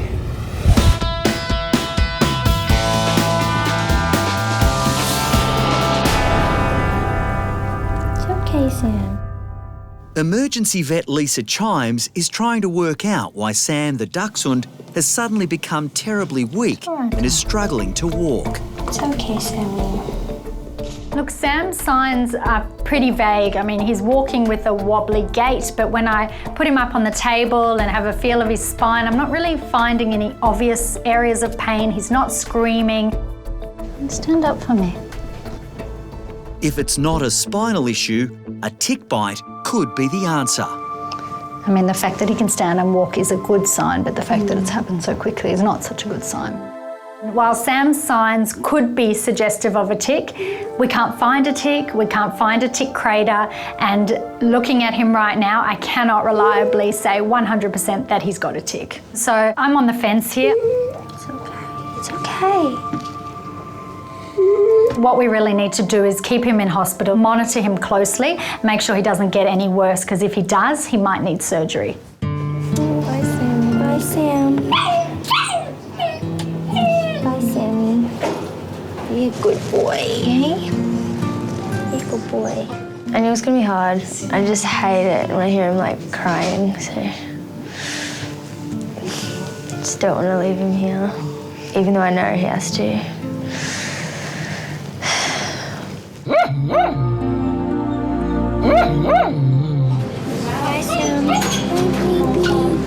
They've got tears in their eyes. They absolutely adore Sam. He's their little baby. They're terrified that things are going to get worse.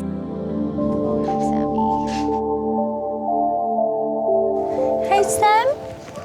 How are you feeling? Lisa is monitoring Sam constantly. The miserable Dachshund has been struck down by a mystery illness, which is progressively paralysing his body. Good boy, Sammy.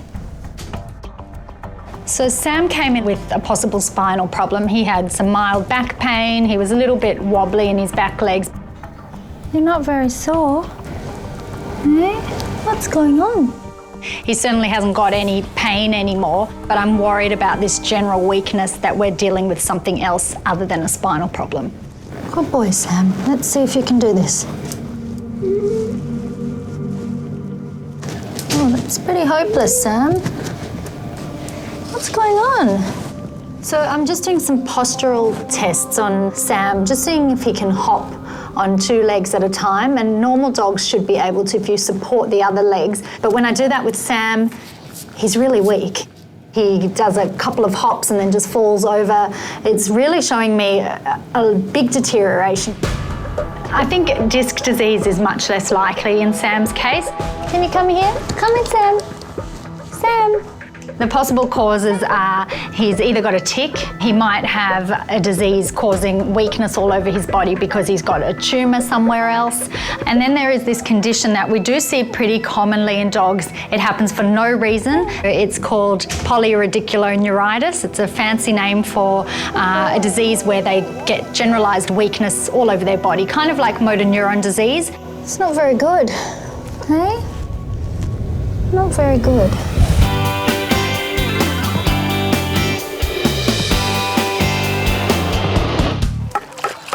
Okay, he knows, that's good. Oh, he's a big animal up close. Tim is training Kyle to feed Elvis, the most lethal predator at the Australian Reptile Park. I've got an offsider today, Kyle, and he's learning all of the behavioural aspects of a croc. Where's it safe to stand? What's the croc doing? When's the croc about to attack? All the things that mean he can do this by himself one day. How dangerous is a 5-metre saltwater croc? Deadly. That's all there is to it, deadly. It's scary. Sometimes I have to go to the toilet before I go in here. When he comes up, he's going to get set. Yep. Okay, and then we're going to try and get him to ambush. Back a little bit, mate. Oh, that's scary. Look at him. Oh, his tail going. Oh. Oh. Up he comes. Up, Elvis. Now, we want him up, mate. We want him up high. Higher than that. Oh, listen to that.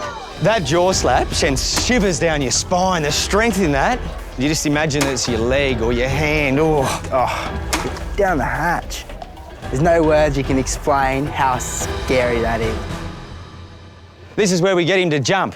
So in the wild, this would be for fruit bats. Natural behaviour would be knocking fruit bats and birds out of trees, and he's snatching it from a low branch. He's looking at me. Elvis, watch the chicken, mate. The chicken. You keep your eye on the chicken, buddy. The chicken, not at me. He's looking straight at you, Tim. The chicken. Well, that's scary. There's always that chance that he could launch in and grab you. He can be quite quick or even quite docile, but you can never take that chance. Try to get him jump again. Up you come, big boy. Up you come. Up, up. Good boy, Elvis. Oh, yeah. That's it. Good boy. Good boy, Elvis. Good boy, mate. That's a good boy. Yeah, you want to have a go? Yeah, I'll give it a go. Okay. It's now crunch time for Kyle, but will he pass his initiation? Working in the zoo industry, it has its dangers and has its fun as well, but this just puts it in a whole new level. It's the most scariest feeling in the whole world. Come, big boy. This is Kyle, Elvis.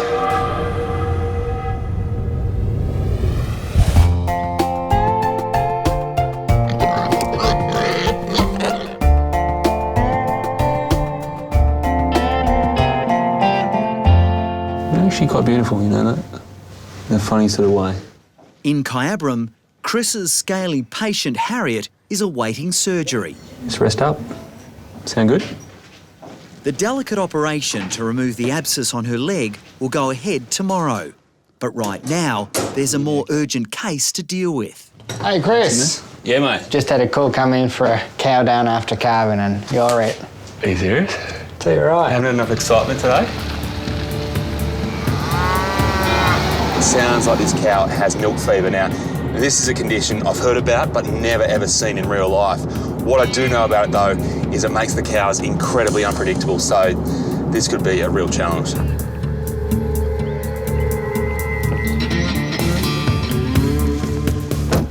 How are you? I'm Chris. Jenny. Hey Jenny. Nice to meet you. You too? This is Penny, is it? Yes, Penny. You relax, it's okay. Penny has just given birth to a bull calf, and the new mother can't get up. Is she a little bit temperamental at the moment? She is actually, yes. Yeah. It's a bit of a hard carving. Owner Jenny is extremely worried. Milk fever is a life-threatening condition that affects new mums. These cows produce a lot of milk all of a sudden just when they're coming into delivering their calf. All that calcium going straight into their udder means they become quite deficient themselves. A lack of calcium in their body means their muscles can't contract. They don't have any strength to get themselves up. So the point of putting this rope around like this is really just to try to keep her still. Because with this condition, the problem is she becomes quite erratic in her behaviour. And for her to have the best chance of standing up right now, she needs to keep still. Try telling that to a 600-kilo cow. Oh, yeah. Now that I do have her restrained, it's important really that we assess where she's at, make sure she does have milk fever, and then straight away get into fixing it. One of the big telltale signs of milk fever is that there's just absolute silence inside when there should be constant gurgling, at least every few seconds. Yeah, absolute silence, Jenny.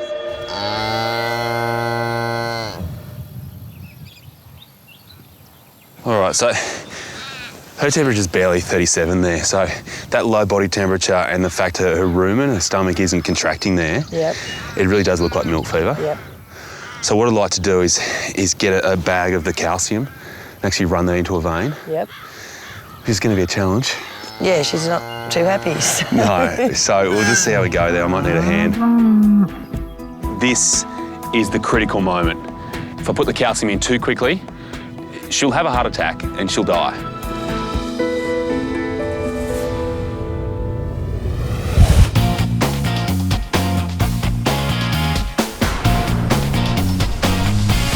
Okay, Sam. Buddy? At SASH, Lisa is hoping X-rays will provide her with the answers to Sam's sudden loss of mobility. Good boy, Sam. Good boy. Stay there. That's a boy. I feel so sorry for Sam right now. I look at his eyes and he's got this terrified look. For Lisa, this has now become a diagnosis of exclusion. First, she needs to X-ray Sam for tumours. Good boy. He's weak. He just feels funny and he doesn't know why, and that must be frightening. Wait there, Sam. Good boy. Good boy. his chest, all looks pretty normal. There's no obvious tumours. I'm happy that everything there looks pretty good. So we've ruled out a whole lot of diseases by doing this, and I think the next step is let's give him the tick anti-serum. Despite giving Sam the tick serum as a precaution, Lisa is becoming more and more convinced that a motor neurone disease is the cause of Sam's paralysis.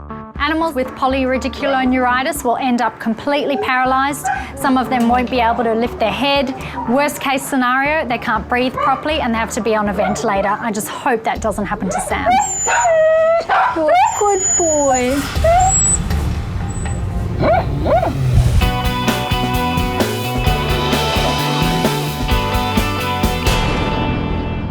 This is Kyle, Elvis. From the middle, I think. We'll try and get him to jump. Bring him out. Let's go. Come on, Elvis. Come, big boy. Kyle is a junior keeper at the Australian Reptile Park. He's undertaking his first crocodile feeding lesson from Tim Faulkner. He'll be terrified. I know what it's like. Kyle's a good keeper, but it's nerve-wracking because you're not just thinking about, is the croc going to eat? It's about, where's Kyle standing? What's he going to do when the croc comes out? What's he going to do if the croc on this particular day is crankier than normal? Come on. Like, a little bit higher. Don't let him snatch it. That's it. Yep, let him see it. Between his eyes a little bit more, mate. That's it. Maybe. Higher, higher, higher. Okay, get it back off him. Oh, buddy. Open. Easy, cheeky ass. Come on, buddy. Oh, he's looking at you now, mate. You had a Mexican standoff, mate. Oh. Just be patient. He just wants to hold on to me. That's all right, he's got to swallow it. Elvis is pulling Kyle closer and closer. One quick yank and this rookie keeper will be in serious trouble. He's testing you for your first go. He is, he's holding on. He's got ya. You're taking me down, are ya? Come on, big boy. Just hold it. He's got to come up. That's it. Try and keep it loose. Try and keep it loose on it. That's it. Yep. Give it a couple of yanks, Kyle. Let him know you got it. Come on, buddy. He's a cheeky boy. You swallow your chook, buddy? Come on, swallow it down the hatch. He's got ya. Cheeky ass, look at that. Well done, mate. That was good. That was a good jump. That's what you want. Get him to sort of launch up. But he's still holding on to it. How's that? Scary, yeah. First jump ever. That was... Whew. Even though... He's close, isn't he? Yeah, you don't realise that you're only like a metre away from him and oh my God, that's scary out He's front. good, yeah. Oh, you did well, mate. That was good. If anyone says they're not scared getting in this yard, that's not true. Whew. Very terrifying. It's like the most scariest feeling in the whole world. It really is. And he's still just eyeing me off. He's sitting over there, his head up, holding onto that chook, just... He wants me to go back over, no way. Elvis is happy. He's worked hard for his food and he's got a new toy to play with, Kyle. He wants me. Can I tell you what? I think I got taught.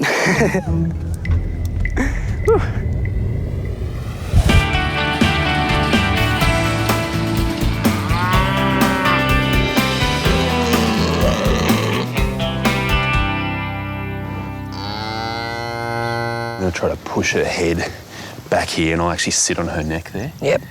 And that should give me a good exposure to a vein. At Kyabram, Chris is about to begin treatment for Penny's milk fever. Hey, it's all right, it's all right. No.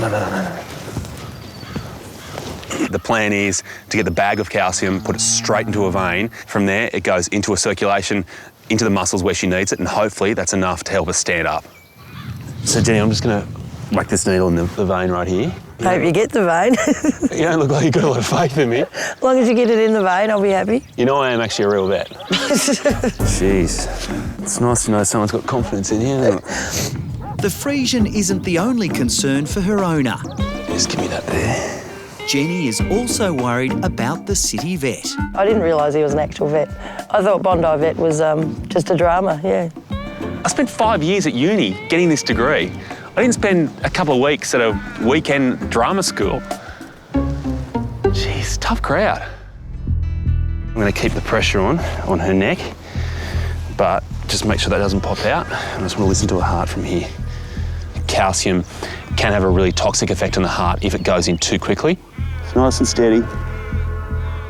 If that heart slows down, starts missing beats, or worse still, stops, the calcium has to stop as well. Chris said if the heart rate drops, it could drop that low, might die. So yeah, it is a bit dangerous. Are we halfway through that bag yet? No, it's running a bit slow. Okay, that's all right. Slow's good. Just ease off a bit there, Jenny. It's just starting to get a little bit faint, a little bit slow there. All of a sudden, I listen to Penny's heart. It's slowed right down and there's an irregular beat. It's time to stop or she'll die.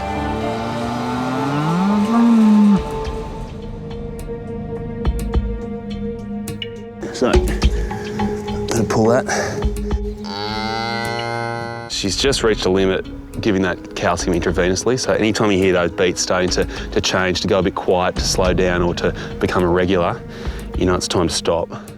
Penny's treatment isn't finished because the rest of that bag now goes underneath the skin. That way she'll slowly absorb it and there's no risk of her heart having any sort of problems.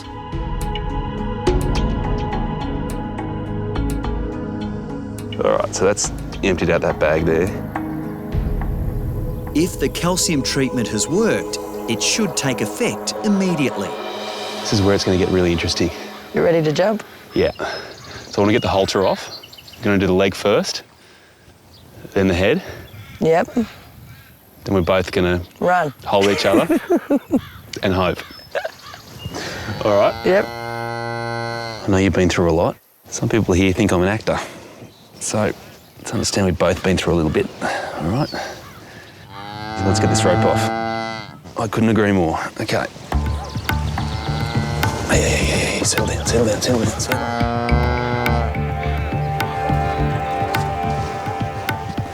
Here we go.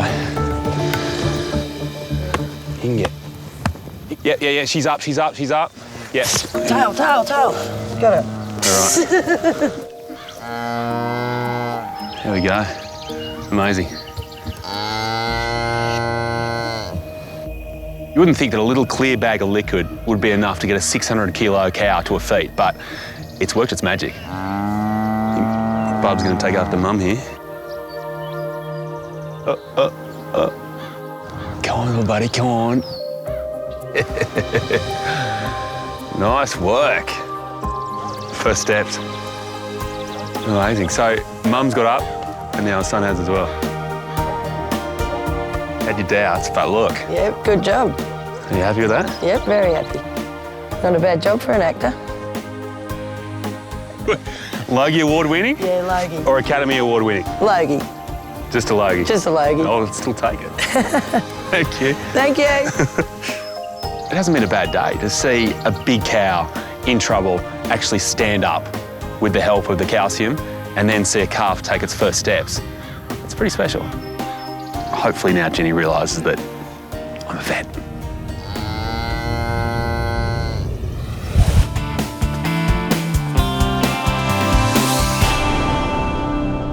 Next morning, Ashley, Lauren and their grandmother Barbara are back at Sash after receiving bad news about Sam. They called us this morning and told him that he's actually gotten worse today. They might have to put him on a ventilator, which is really scary. Lisa is now almost certain Sam is suffering from a motor neurone disease that is slowly paralysing him. But there are no tests that can confirm the diagnosis. Sam has been barking or trying to bark, but his bark is very weak, it's very soft, it's husky. And to me that indicates that he's got some paralysis of his voice box. We see it with polyradiculoneuritis. It's just a sign to me that he's got a disease all over his body. Hi, come through. Who's that? Look at the tail. It was so sweet today. The girls came back in for a visit. Sam is wagging his tail, licking them all over. So happy to see his family. What are you doing? Look at his tail. We missed you. Unfortunately, he can't go home just yet, but he's loving all the cuddles. The girls are finding it hard to cope without their little dachshund. See how his nose falls down? Oh, yeah. So a normal dog should be able to hold their head up like that. So he, even going to the side, he falls. It's just heartbreaking for them. They really know that things are a lot worse than they were yesterday. Last night actually I kept hearing the sound of his collar, thinking he was there and he wasn't. We just want him to get better. Ready for him to be popped back to bed? Yeah. Yeah. Just want that. I've reassured them that it's the best thing they can do. At least we can watch him. If he gets worse, we can intervene straight away. Good boy, Sam. If Sam does have polyradiculoneuritis, there's no specific treatment. We can't do anything for him other than the tincture of time and hope like hell that he doesn't get worse. At least he's getting lots and lots of cuddles, which is good. Yeah. Yeah. Oh, very good boy. Oh, good boy. Good boy, Sammy.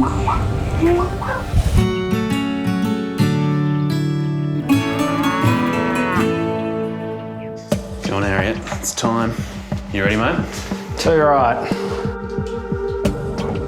Chris and Andrew are about to start surgery to remove an abscess from Harriet's leg. Let's get that beautiful beard of yours in here. Come on, it's okay. But putting the 3-year-old under anaesthetic is incredibly dangerous. The underlying problem with any reptile is their whole metabolism works incredibly slowly. So they can be holding their breath and be fine, or they can not be breathing and be far from fine. And they both look the same. Okay, the tail's just dropped there. Now we're pretty close there. Have you got the tube there? Yeah, all ready to go. Andrew is assisting Chris with the delicate operation, keeping a constant watch on Harriet's vital signs. They are darn difficult things to monitor the anaesthetic of.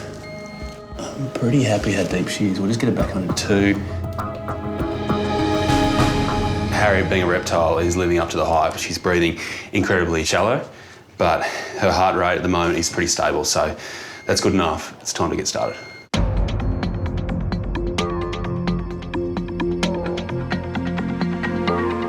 Just cut over the abscess there, and now we just need to get in and around it and essentially shell it out. So the trick now is going to be getting right around what is going to be a pretty decent sized mass.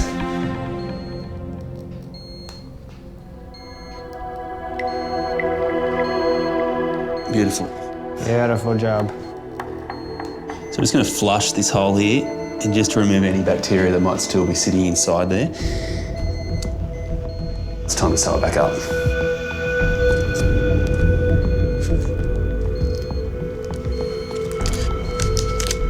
Two stitches to go.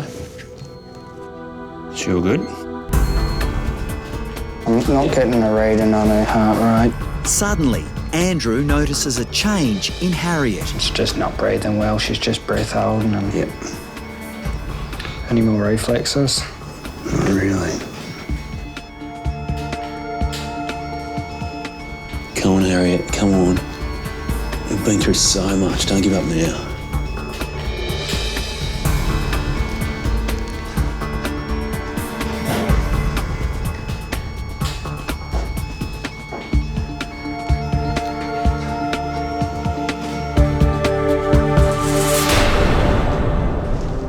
Her tongue just flicked just a little bit. That's what I like to see.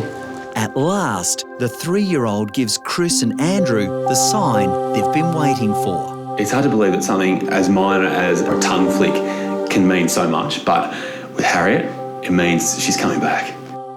Well done, Chris. I've got to say, it's good to see you. You went quiet on us. An antibiotic injection completes Harriet's treatment. You settle down. Hey. Wait, you see all these signs of life now? Would have been quite handy when you're actually under anaesthetic. Yeah? She'll put you away in the cage. Then you've earned a rest. Another one. Go on. Let's go. It's pretty amazing to think that this clinic sees all the big stuff, but it's been a tiny little bit of dragon today that's caused us to have a wild ride. But she's pulled through. You rest up, okay? And we'll be talk. You be okay?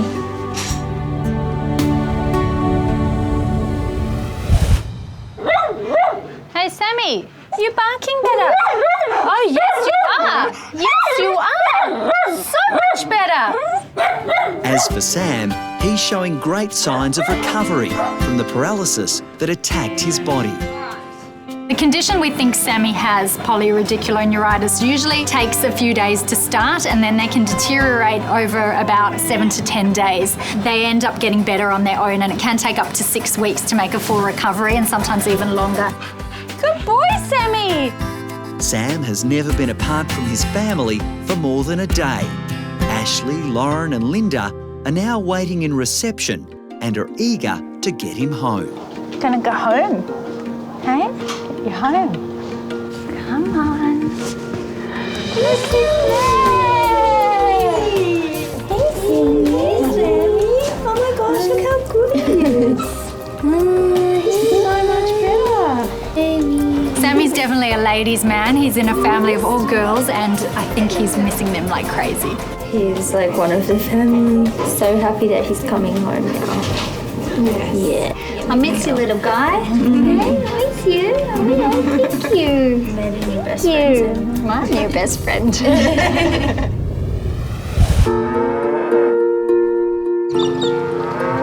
In Kyabram, the mum that Chris saved from milk fever is back at work. Penny's up, she's milking and down with the herd and doing really well. Come on, fella. Come on.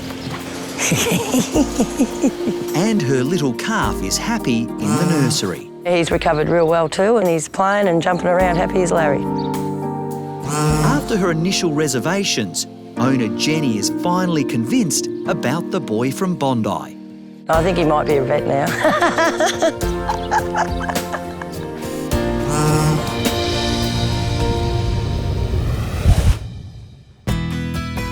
Yeah, I should know better than to keep a lady waiting, shouldn't I? Harriet, the bearded dragon, has recovered from surgery to remove an abscess from her leg and is ready to head back to the Kyabram Fauna Park. Hannah's going to be happy to see you. You go home. Now, mate, me and the bearded lady are heading out, and then I'm going to head home. Rightio, well, it's been darn good to have you. You've done a really good job. Absolute pleasure. I'll tell you what, if things don't go so well up at Bondi for him, I reckon we could fit him into the practice down here all right. He seems to do a pretty good job.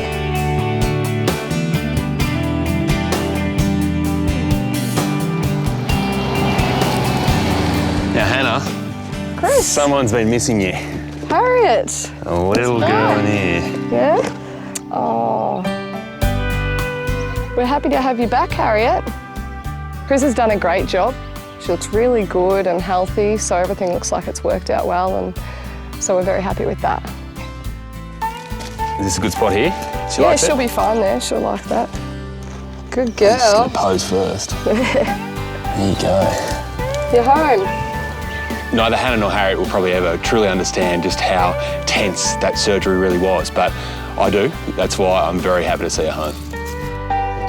She's settled back in well. All right, well, I'm done. Just before you go, Chris, there is another job for you. We have a baby koala and he needs a checkup. Okay. I can delay my trip just a little bit for a baby koala, surely. Thanks, that'd be great. All right.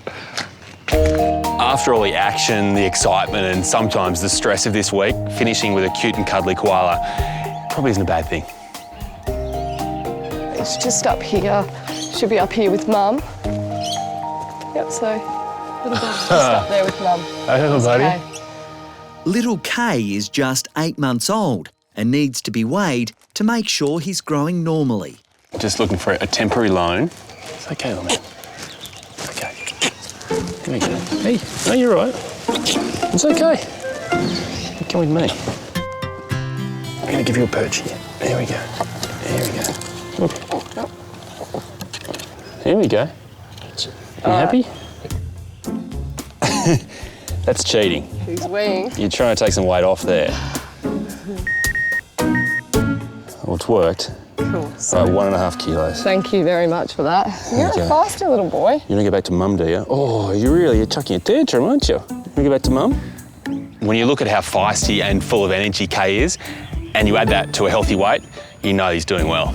1.5 kilos, if you were wondering. Looks like he's happy to be back with Mum. Yeah, he sure is. Well, I'm done. I'm back to Bondi. Thank you very much for that. It's Thank nice you. to meet you. It was a nice way to finish up. Thank you. No worries. It's been a tough week. It's been a great week. They've made me feel so incredibly welcome. But now, I'm heading back to Bondi.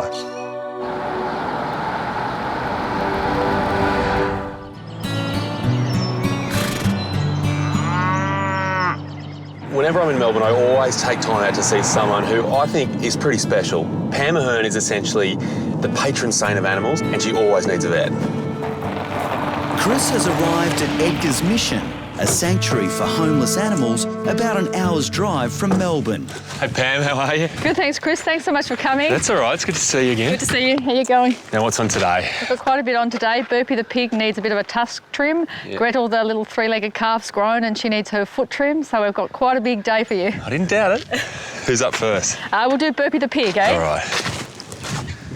For most people, just a couple of pets are a big ask and take up a lot of time, but Pam has over 300, all coming from really tough backgrounds. So for me to come along here and treat the odd pig, the odd lamb or cow, I get a bit of a buzz out of it, but you know it's making such a difference to the animals here that really deserve that help. Well, we've got Burpy over here. That's Burpy? That's Burpy. He's probably grown a little bit since you saw him last time. Oh, wow. Yeah. This was how Burpy looked when he last met Chris. He was just 6 weeks old. Now the cute porker is all grown up. Hello, Burp. How much have you been eating, Burpy? Hello, you good pig? Hello. Hello, buddy. Yeah, you've changed just a little. You can see these farm pigs, they get quite big.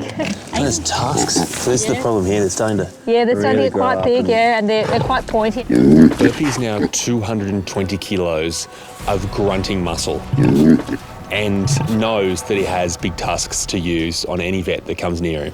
They're fair weapons. They are. I mean, you can see that they've really evolved to be great fighting tools, the angle that they grow out on. And this is our difficulty, because he has a couple of friends in his paddock with him, he only has to just gently swing that head around and he can cut the other pigs. And even, you know, for us when we go in to feed him, because they do love belly rubs and pats and things like that. So we've got to think of our safety as well. Those tusks are big, they're starting to curl around, so he obviously needs it done. Whether he knows that, not so sure.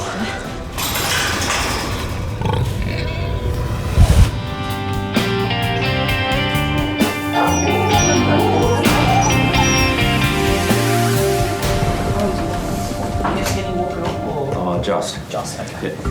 A huge Bernese mountain dog has been rushed into the Bondi Referral Hospital SASH. 2-year-old Chile suddenly collapsed with an extremely high temperature. I'm suspected of a tick or a snake, because a few hours ago he was fine, and leave him for a couple of hours and he's gone downhill very quickly. Usually he comes running out of the gates to be fed, and he just sort of stumbled out and then laid on the floor and wouldn't move. Very alarmed.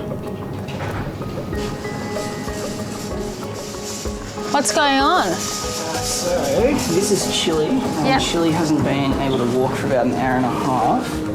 This dog is massive. He looks like a big bear on the table, and it just looks so sad. Hey, Chile.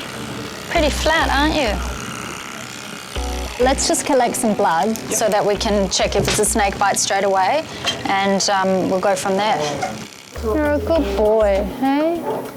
Chili's in a really bad way. He is so lethargic, he's weak, he doesn't want to wake up, his temperature is dangerously high. I mean, Michael thinks it could be a snake bite, but there's a whole lot of other things that could cause the same signs. I just hope the blood tests give us some more answers. Michael has only had Chile for 4 months. He's just special. Part of my breeding program, but he's a really nice show dog as well. The Bernese mountain dog was named in honour of the country he was bred in. It cost Michael $15,000 to bring the prized dog from South America to Australia. He's lovely to have at home, so yeah, he does mean a lot. They all mean a lot, actually. Good boy, Chile. It's okay. He's a very sick dog right now, so we've got to do a whole lot of diagnostic tests to try and work out what's happening.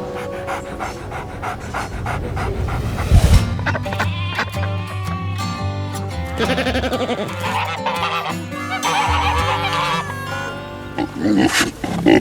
just get the funny feeling that food might somehow be Burpy's friend. Yeah, it certainly is. Yep, they're well-named pigs.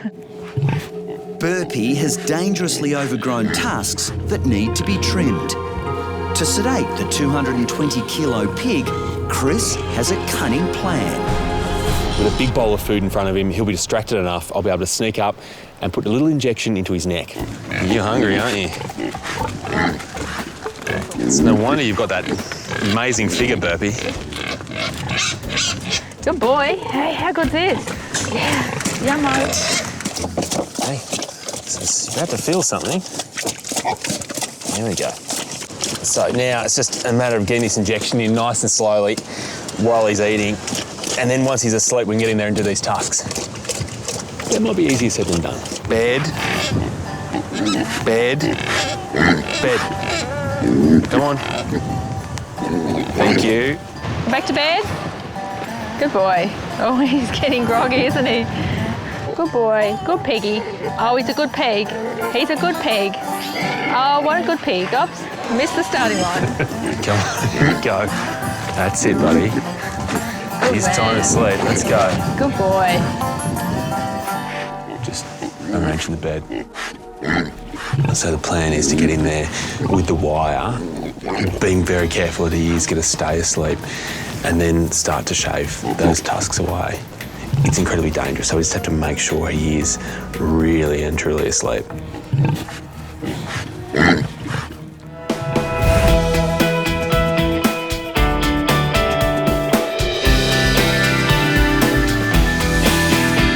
Bit of a dramatic morning. I've just had a call from one of the keepers, and Cameron, our cormorant, got himself in a bit of strife. Looks like we might have to catch him, but never a dull day at the reptile park. The tiny bird appears to have something stuck in his throat. He's uncomfortable. You know, we can see a big lump in his neck. The longer it stays in there, the more dangerous it is, and quite genuinely, he could die. Oh, there goes Cameron, straight down. Soon as they see the nets. But Tim knows catching the elusive Cameron is going to be a challenge. No sign of Cameron. Especially as he shares the pond with his lookalike brother, Craig. Where's your brother? It's time for calling in the reinforcements, and it looks like we're all going to get wet. Trev, can you come down to the turtle pond? Your mate Cameron's give me the slip. Can't see him anywhere, so I need help, mate. And can you grab Jules too, please? Yeah, mate, can do. We'll be down shortly.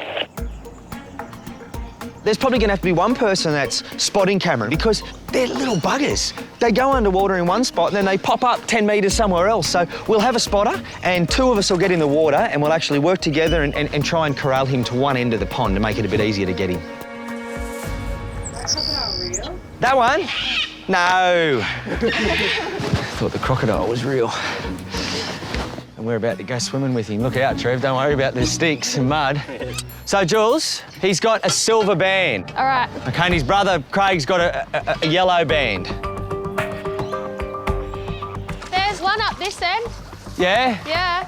Just one? Yeah, I've only seen the one. That's him. Ah, missed him. Oh, it's slippery, mate. Yeah. There's about this much sludge, and it stinks. Look at it bubbling. He's onto us. You know they've gone by because there's this little mud plume where the bird's been. It's not an easy task to catch a cormorant. Yep, there he goes.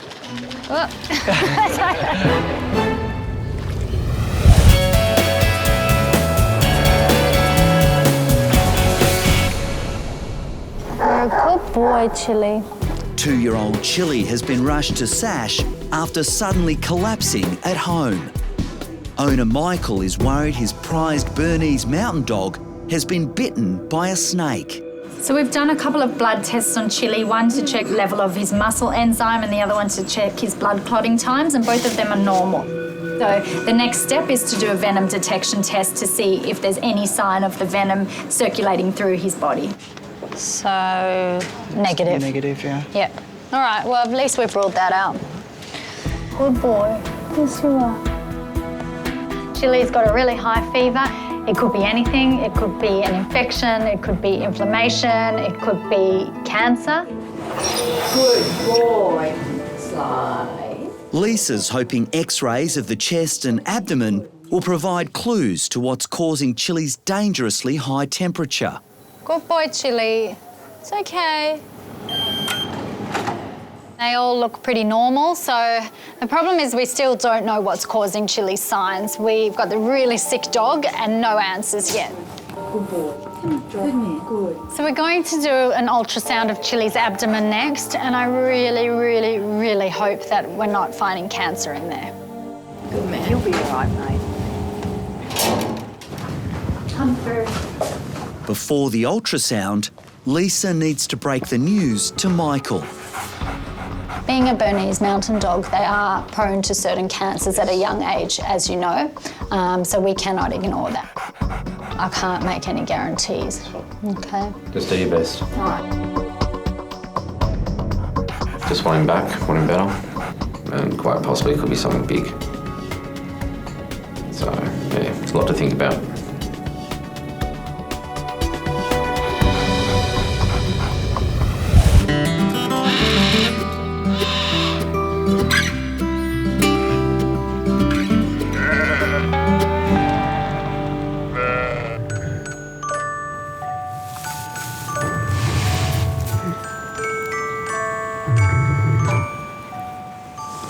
Hey, how you doing? You out to it? You're asleep enough. At Edgar's mission, Burpy is now asleep and Chris is happy to start removing his dangerous tusks. So this time I've got to cut here. Geez, that's sharp. It's only now when Burpy's asleep and I can actually feel those tusks with my own fingers that I realise just how sharp they are. They obviously need to come off. Getting them off, though, might be tricky. The key here is just getting the wire in around this tusk and getting an initial cut, because this doesn't really work that well otherwise. I reckon the drill sounds bad at the dentist. Oh, wow. Good job. I've got a feeling the one on the other side is even bigger. That means rolling over a 220 kilogram pig. This is not going to be simple.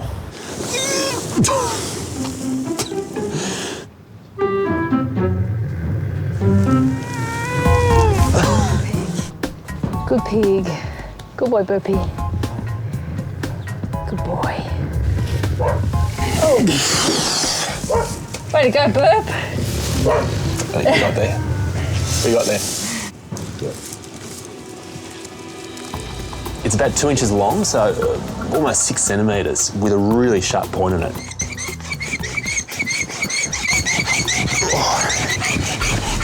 Oh, bingo. Oh, look at that one. That's a good one. Now that Burpy's done, Pam and all the volunteers here are going to be a lot safer. There's no doubt about that. Before Chris leaves Burpy to sleep off the sedation, he's got one final gift. Obviously, Burpy believes in the tooth fairy.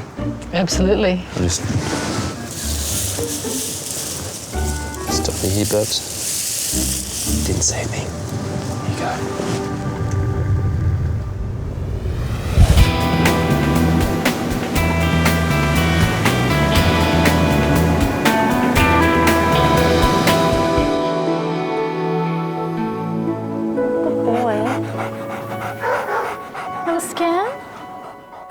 So sorry for Chile. He's just a big, gentle giant and he's feeling really, really sick. I want to be able to help him, so I'm just going to have to run test after test to try and find an answer. At Sash, 2-year-old Chili's ultrasound is underway. Chili's a good boy. The massive Bernese mountain dog collapsed suddenly and has a dangerously high fever. Well, these are the lymph nodes that are enlarged. So he's got like a focal area of inflammation in his bowel. Yeah, he does. We're looking at all the organs and then we get to a loop of bowel that looks really abnormal. We need to really monitor this area very closely because if it gets any worse, we have to send Chili straight to surgery. You're a good boy, Chili. Okay, darling. Chili will have repeat scans in a few hours. You're a good boy. Yes, you are. If he doesn't show any improvement, exploratory surgery will be the next step. Have a good rest. We don't know what's causing it. It could be a local infection, it could be local inflammation, it could be an obstruction, and it still could be cancer. All right, darling.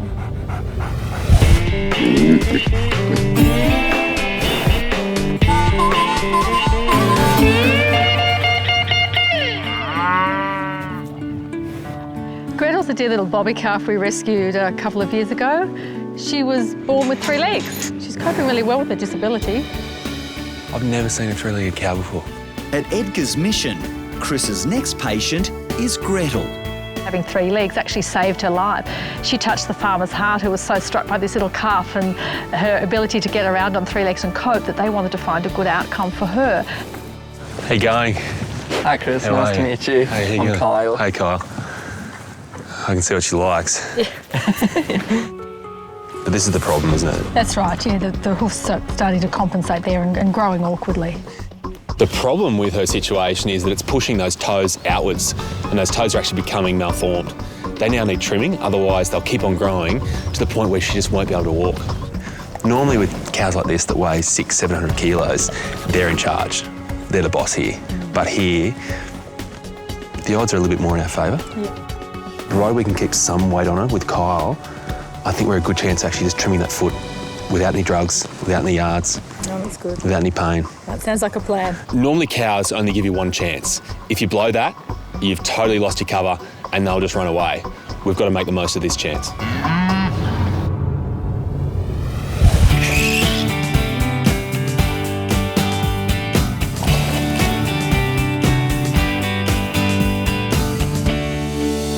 There he goes. Oh. Okay, well, let's hope that that's Craig, and let's keep trying to get Cameron in here. At the Australian Reptile Park, Trevor and Tim are no closer to catching Cameron the cormorant. That's him, that's him. The little bird has swallowed something that has caused a dangerous swelling in his throat. There's a lump that wasn't there a day ago, so it's a real worry because anything stuck in the throat, let's say we feed him, that food might get stuck as well and simply could choke. After 30 minutes, the fast-moving Cameron is still giving Tim the runaround. There's one. Look, right there, you cheeky little fella. They dive underwater and hide. It's not an easy task to catch a cormorant. OK, he's up under the bridge.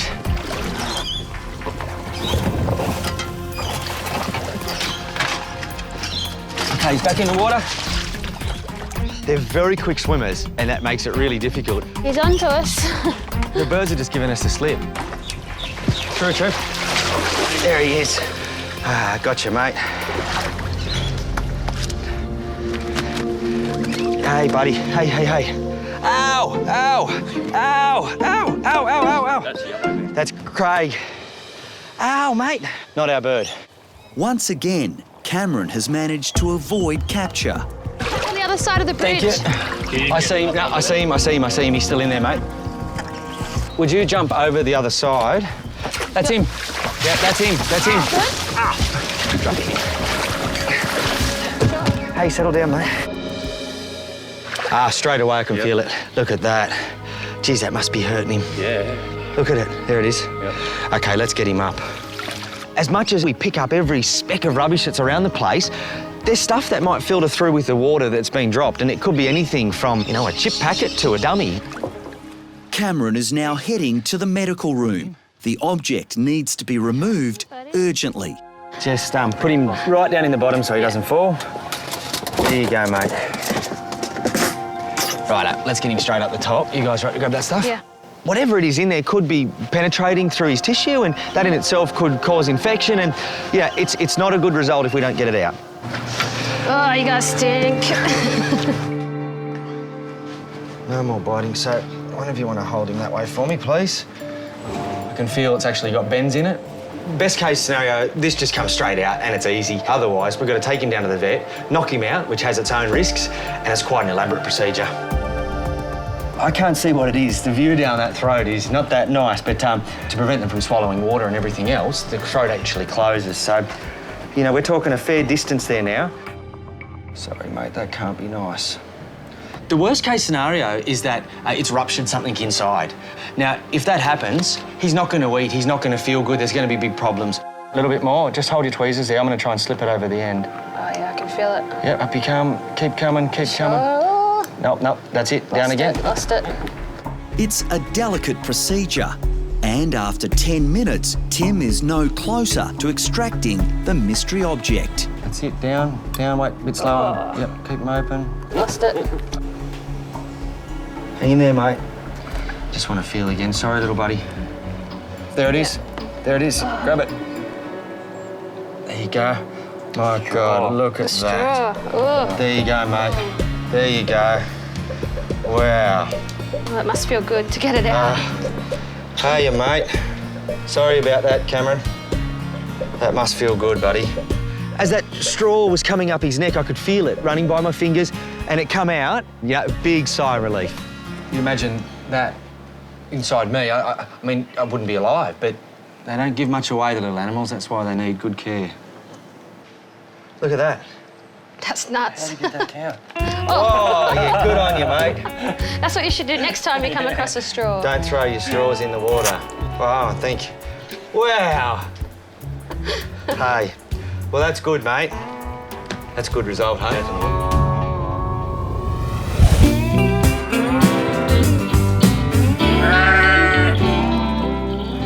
What I'm thinking is, if I can just get my fingers into her nose, it's really good control for them. They shouldn't really move their head after that. At Edgar's mission in Victoria, overgrown hooves are putting severe pressure on Gretel's leg. If they continue to grow, the three-legged cow will soon be unable to walk. I'm going to be a bit nervous while Chris is actually doing this procedure on Gretel because it is very tricky. Just going to get my fingers into her nose.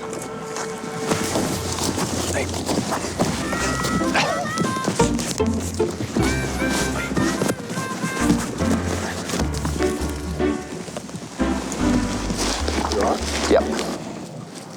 Didn't really get the fingers in the nose.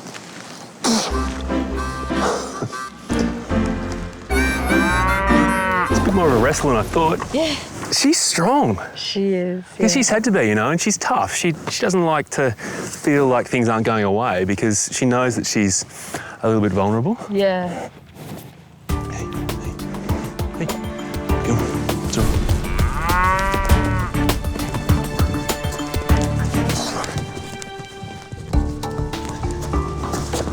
Let's get a hand in here. Come on. Let's put push her head down. Yep. It's all hands on deck, call in whoever we can, and make sure we get this hoof trimmed right now.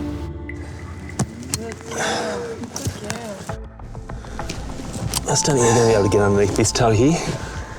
So I'm going to have to use the angle grinder. Yep. Normally angle grinders are used to cut steel. Today, they're being used for something entirely different. Whoa, good girl, good girl. Good girl, well done. Good girl. Good girl. Well done. Gretzky, you were done, girl. Good girl. Oh, Well done. good girl. Yeah, I'm happy. Good girl. Oh, Well done. good girl. Well done. What did they do to you, hey? What did they do to you? What did that naughty Dr. Chris do, Gretel? Oh. After everything Gretel and I have been through in the last few minutes, the only way I'm going to feel okay is if we kiss and make up.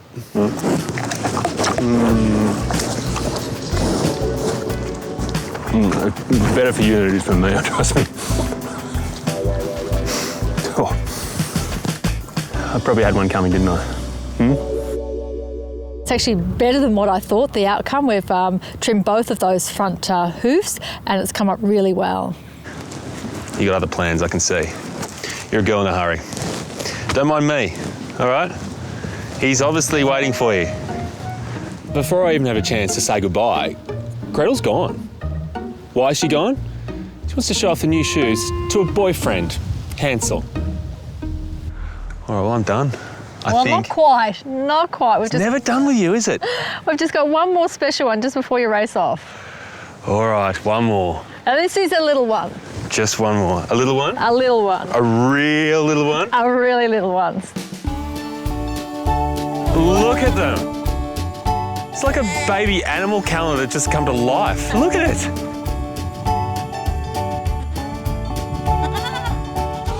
There are all sorts of lambs, piglets, goats, of all shapes, all sizes, and all colours. Hello. Hey, guys. Hi, how are you going? I don't think anyone can come to Edgar's mission and leave without having given one of our little special babies a bottle feed. So it turns out my final patient for today is a little goat called Boots. Boots likes to use his boots to get on top of my vet case. And what happened to Boots? Boots actually came all the way down from the Madura pound. He hitchhiked his way. Oh, there you go, Boots. He's a pound goat. He's a pound goat. How did he end up in the pound? Well, apparently he was on the side of the road, found up there on the highway, and he was taken to the local pound. You're cheeky. Yeah, you're cheeky, aren't you? Excuse me. Excuse me. After playing by the rules initially, all hell breaks loose. Bottles are not for pigs right now, especially, oh, don't bite, you cannot do that. You're playing dirty now, you are playing dirty. Oh! The piglets, the kids, the lambs realise that in an orphanage, there are no rules. It is every man for himself. Officially the hardest job of the day. Oh, yes. You got me, didn't you? That was a good one. In all honesty, there's no better way to finish the day than in a paddock full of these little orphans. It's what Edgar's mission represents. Oh, not you. What are you going to bite next? Oh, don't bite down there. No. Oh. I think I'm done. Yeah. I'm out of here.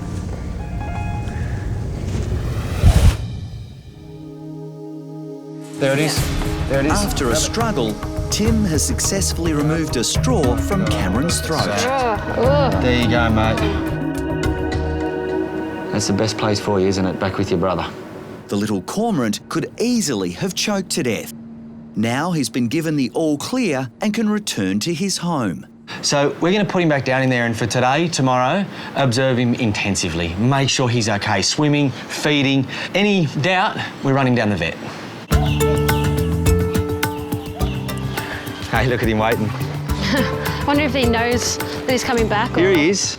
Cameron's brother Craig is standing by to welcome back his sibling. Okay, mate, you ready? Off you go, back to your brother. There you go.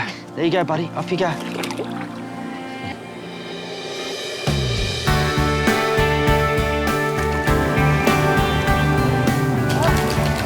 You got some fish there, Trev? Yeah, I do.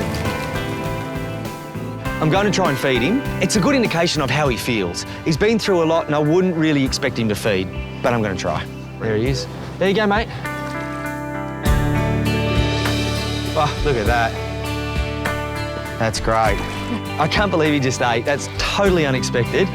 It's a really good sign because he feels good and the food, it's obviously not stuck in his throat, so it's going where it's meant to go. That's a good thing. See you, boys. Thank you. See you later.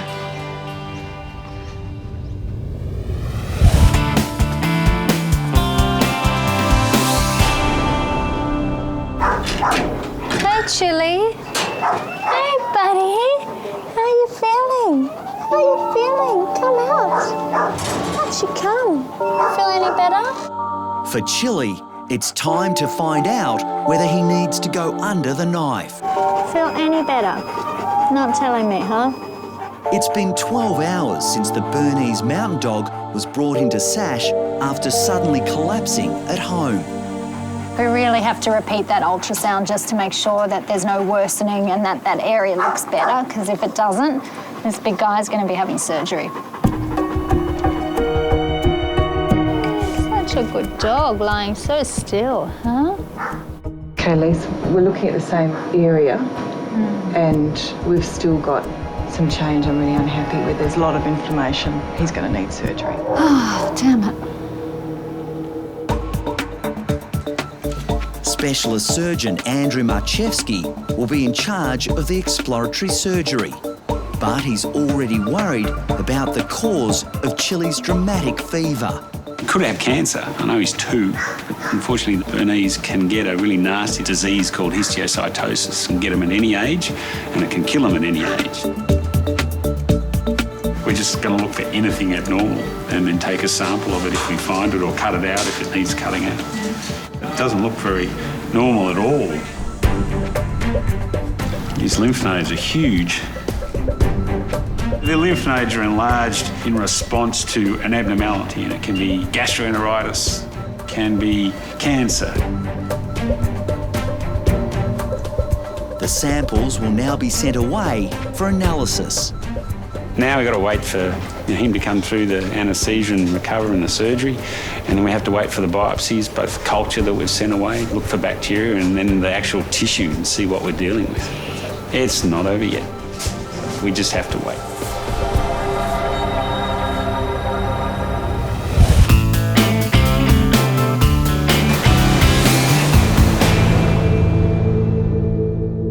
Chris is back in Bondi. And his first 2 patients of the day are absolute glamours. That's a good girl. Josie and Chizzy's extreme makeovers are all part of a day's work for their owner, Christine. I have the grooming school, so I teach people how to groom their dogs. Hi, how you going? How you going? Good, I'm Christine. Hey, Christine, I'm Chris. Hello, you two. This is Chizzy. Hey, Chizzy. And this is Josie. They've come dressed for the occasion. They're pretty bright, aren't they? I love it. Yeah. Love it. All right, well, come on through. Come on. We actually don't get a lot of dogs that come in here with painted, sculpted fur possums attached to them. This is new. They look amazing. Thank you. These creative canines are here for their annual vaccinations.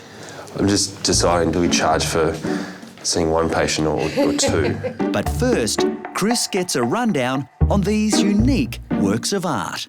That's the dream catcher from Possum Magic. Is there another creature on the other side?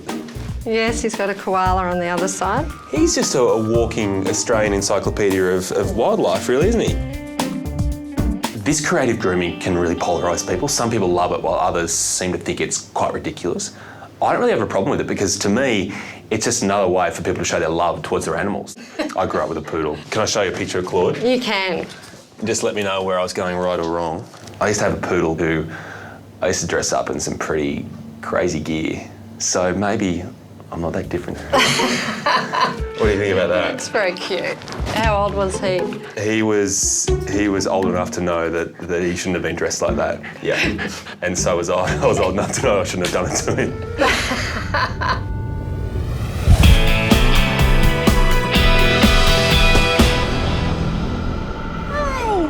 You look so much better, don't you? It's been 2 days since Chile had exploratory surgery to investigate a mystery inflammation. Your tummy feels good. Lisa is still waiting for lab results before she can rule out the possibility of cancer.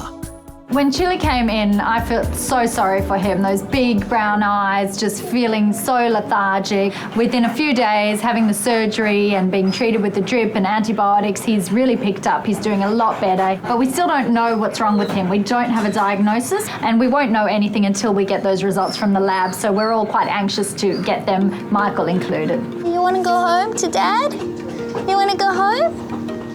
It's a bit nerve-wracking. I'm hoping it's nothing major. Can't wait to see him. I've only had him for, about 4 months, 5 months, and he's already got a piece of my heart. Who's there? Hello. Seeing him here with Michael climbing all over him, hugging him with these giant paws around his neck was amazing. What a transformation. He loves his dad. No, I love him. Let's go home. Go home? Yeah.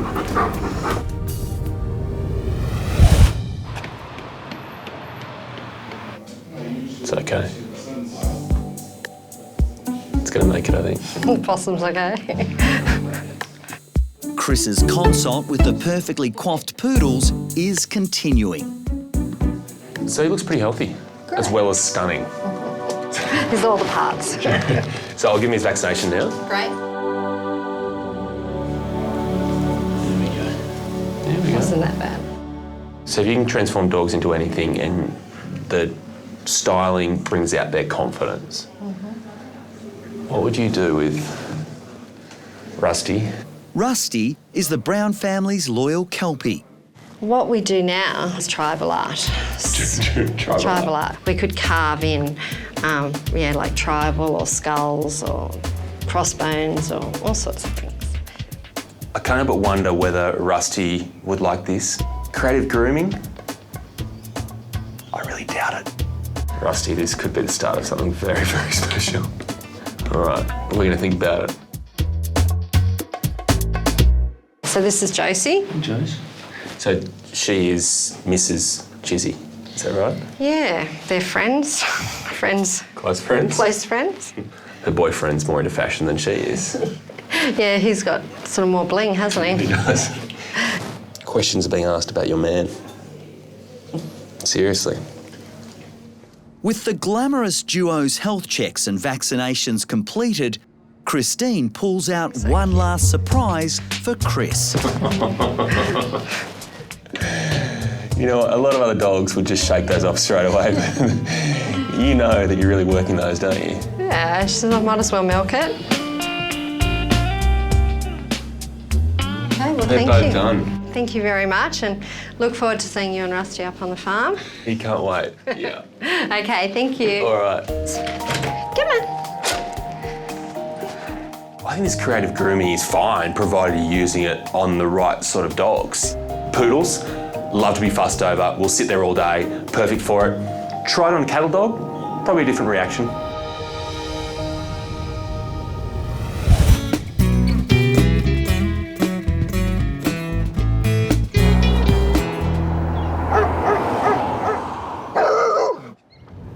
This must be it. Oh, look at them. 2 weeks later, Lisa's on the road to deliver Chile's test results. Come here, Chile. Hi, Chile. You're so good. You're showing off that you're better. The good news is it was just an infection. Just an infection, yeah. After all that, Some antibiotics and he's going to be on the road to recovery. Yeah. Michael can finally stop worrying about that cancer scare. I'm really happy with the results. Chile. One of my dogs that I really love so much, and yeah, he loves me as well. You're a big boy. Nearly my height. You are. I love cuddles. I love it. Hey? Oh, big boy. He looks fantastic. He looks $1 million. And it's so nice for me to get out of the hospital and come and see Chile in his own environment. It's pretty special. So these are the babies. Oh, my goodness. Before Lisa leaves, Michael introduces her to the next generation of Chiles. They're 3 weeks old. Look at that. I didn't know that I was going to be meeting Chile's puppies, and it was incredible to see these tiny little babies all over the place.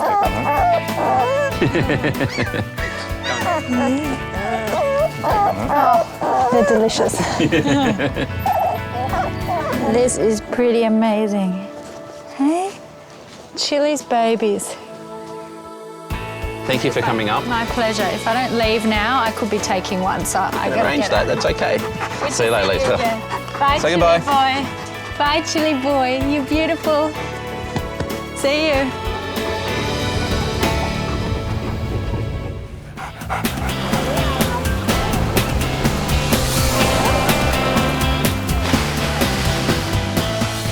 I'm in my hometown of Newcastle to catch up with the folks, but to also call in a family who have asked for a bit of help before they bring a new pet into the house. Now, this new pet, it's not a dog, it's not a cat, it's not a bird, it's not even a guinea pig. It's a pig. Now, pigs are all the rage at the moment, but they can be a lot more work than people think. So I want to call in and see these guys and see if they really know what they're getting themselves into. Hello. How you going? The Black household is already home to Michelle and Kieran, their 2 daughters Eve and Heidi, 2 chooks, and Ned the dog. You excited about the pig? Yeah? Have you guys chosen a name yet? Petal. Petal. My one fear with pigs, whenever I hear that someone's getting one, is that, geez, do you really know what's involved? Because pigs, they're not simple creatures. They're complicated. They're so incredibly intelligent, so incredibly active, sometimes incredibly demanding. You do get these pet crazes from time to time, and right now, it's pigs. I get asked all the time, what's a pig like? Should I get a pig? Would a pig suit me? And the reality is, a pig only suits certain types of people because they're hard work. Who's driving the whole pig thing? Is it the girls? Is it you that wants the pig, or how does that all work? Me. It's you. It was my birthday present. We actually talked about having another child and then decided we'd get a pig. If you've got 2 kids, how hard can a pig be? I want that one. So what do you think? I want that one. Chris has brought an iPad full of mini pig info to educate the family before they commit to a new addition. There's no such thing as a mini pig in Australia. We don't have teacup pigs, we don't have pot-bellied pigs here. We've only got pigs. The way we get the small ones is just by breeding the smaller versions of the standard pig. If you are feeding them pig food or a whole lot of basically whatever they want to have that's high in protein or high in fat, then they are going to grow to be quite large. I've seen mini pigs that have been 150 kilos. I don't want to see you guys all of a sudden get stuck in a situation where you have this monster pig when you thought it was going to be tiny. Where do you think this pig is going to live? I think it can come inside, but I think it will sleep outside. You have a doggy door? Yes. Is the pig going to use that as well? Until it can't fit. I was just going to say, can I have a look at it? Yeah. Knowing how pigs think, there's going to be a day when all of a sudden the pig can't fit through anymore, but that's not going to matter. He may just make the door bigger himself. And I guess that's why I'm here, is because I've seen pigs that are just incredibly destructive, that try to overrun people's lives, try to dominate every part of their life. Really? Yeah. Pigs are incredibly headstrong, and once they have their mind focused on doing something, they'll make sure they do it. I'm guessing that's the pantry there, right? Yes. So my rule is if you can get your foot in there and start playing with the doors like this, then they can as well. I wasn't aware of the pantry. The thought of it tearing the kitchen apart to find a snack probably is a bit of an eye-opener. If they can't get into it, that's when they get frustrated and they'll start to really bash into things or chew on the little handles or... Right. The phrase pig-headed, that exists for a reason. Your living space quickly becomes theirs. That's not something I'd thought about.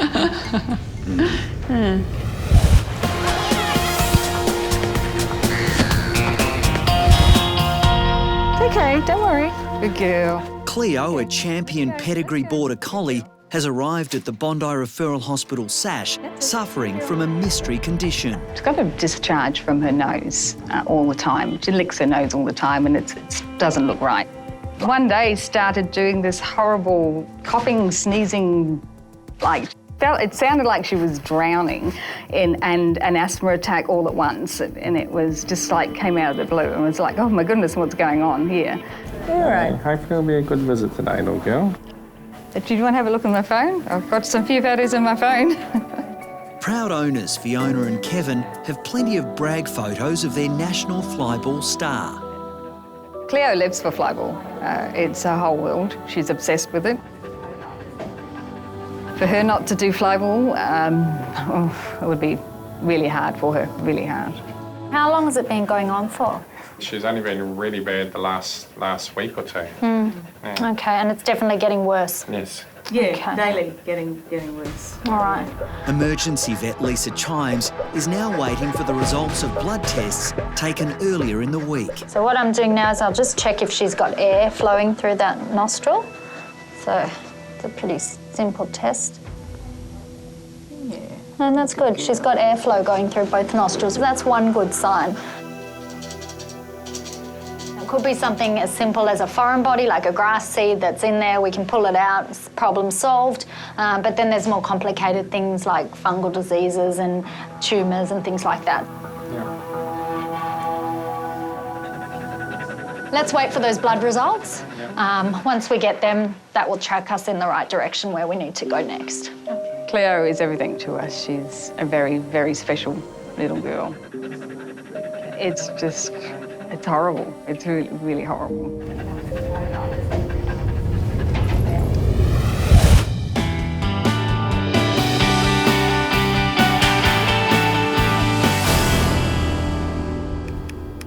The Border Collie's test results have just come in. Oh, no. Oh, I was really hoping that it wasn't going to be this.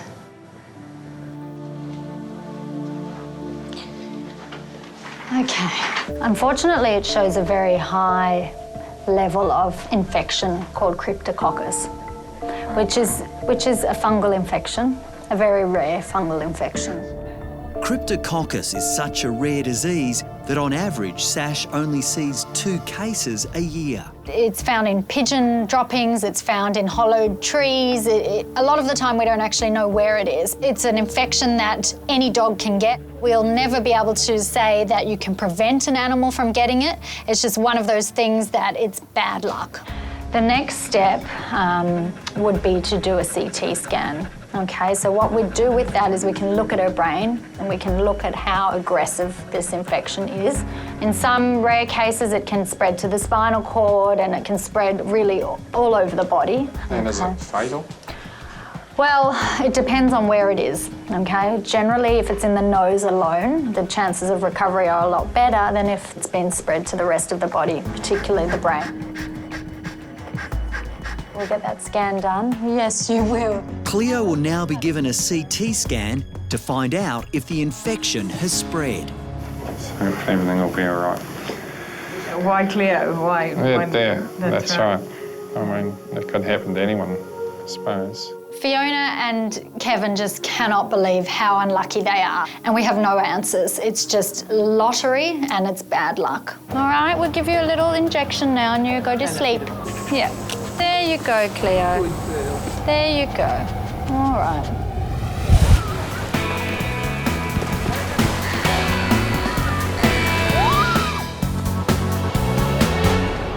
I want to show Dr. Chris where the house is.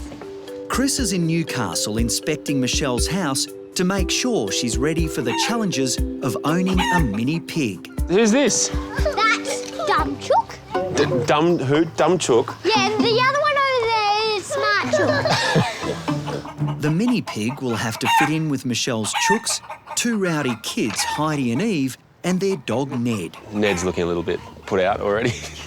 This is pretty good.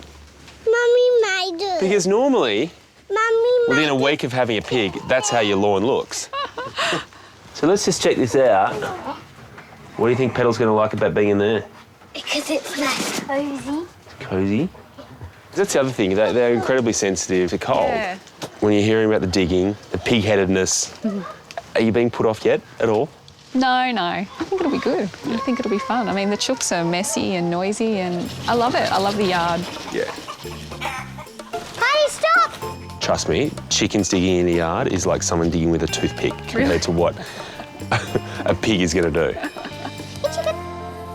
You know what, I actually do worry that I'm sounding a bit negative, but I've seen so many people burnt before. People with pigs they just can't control. Would you like to come with us to get our pig? You inviting me to help choose the pig? Yeah? Is this an official invitation? Yes, most definitely. I would love to. I want to see this.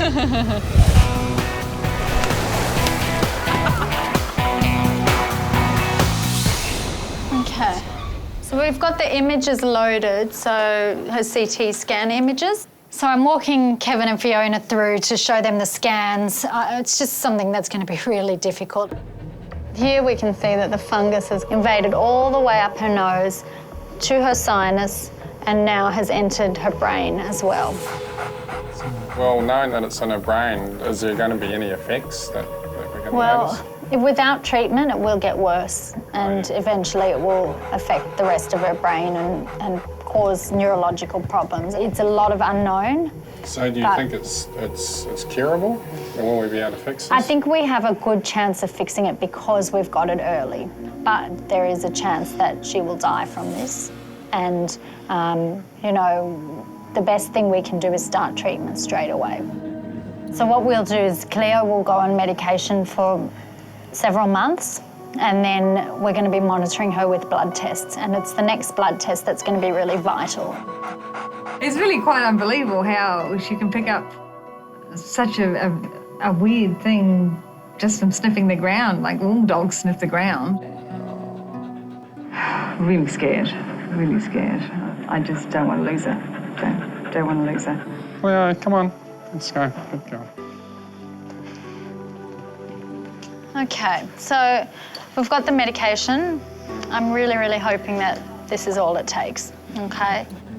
I really, really hope that what's in this bottle is going to be the reason that Cleo gets better, because if it doesn't work, she's going to have more invasive treatment and there's a chance she may not survive.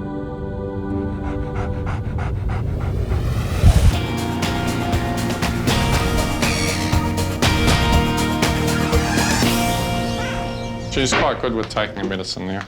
It's been 3 weeks since Cleo was diagnosed with the rare and dangerous fungal infection Cryptococcus. It started in the nose and spread to her brain. Very good at waiting now, aren't you? No, your favourite time of the day. There you go, good girl. Every day, Kevin and Fiona hope this medicine is winning the war.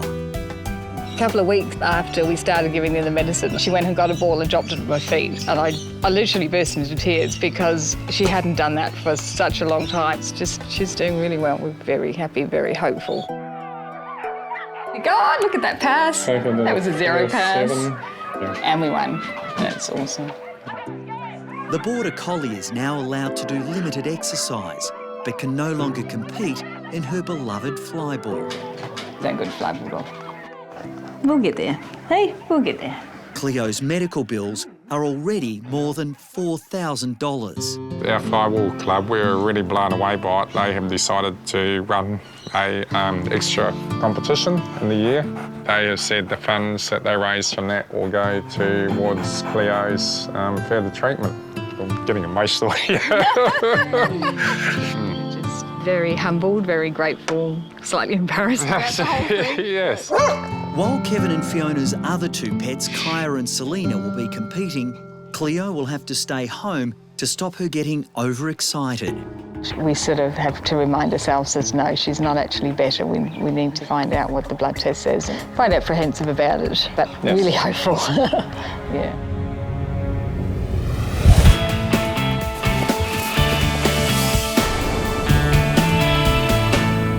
This is Hugo's brekkie, and you're eating it all.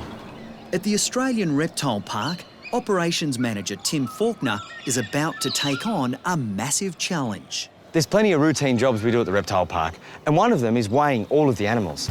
And when the animal is a Galapagos tortoise called Hugo, the degree of difficulty goes straight to a 10. Today's exciting. To the average person, it may seem simple, but for the first time, we'll have an actual weight of Hugo. It's a big day for you today, isn't it, mister? Hey?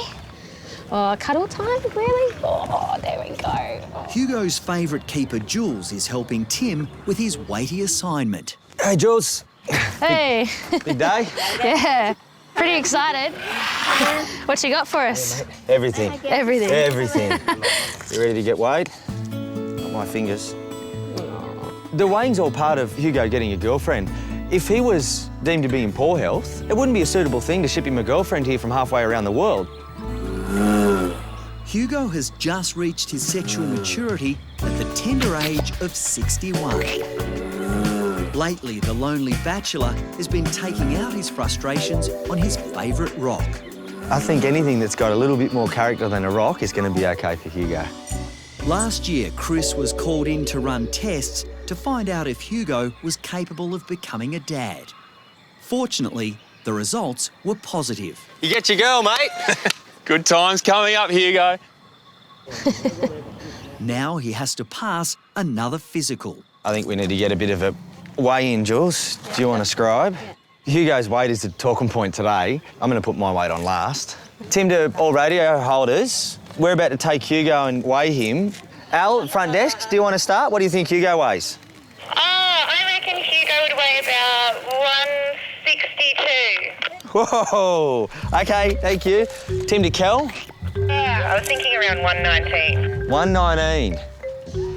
I think he's probably going to be around 123.5 kilos, roughly.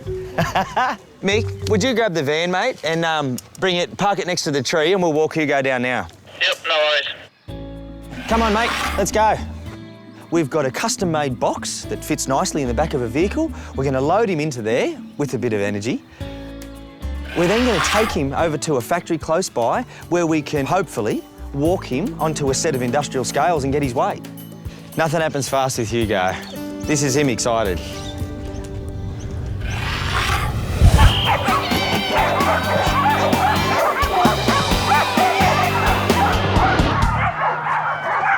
This sounds like the right place. Lisa has arrived to support the Caring for Cleo fundraiser. It's a huge turnout of teams from Sydney and Canberra, and all the proceeds will go to covering Cleo's medical expenses. I wish Cleo was here soon. Yeah. Hopefully. Kevin and Fiona's two other family members are eager to race for Cleo. Fiona's in there with Kaya, getting so excited. Woo! It's just a great spirit round here. Gotta get that ball! Get that ball!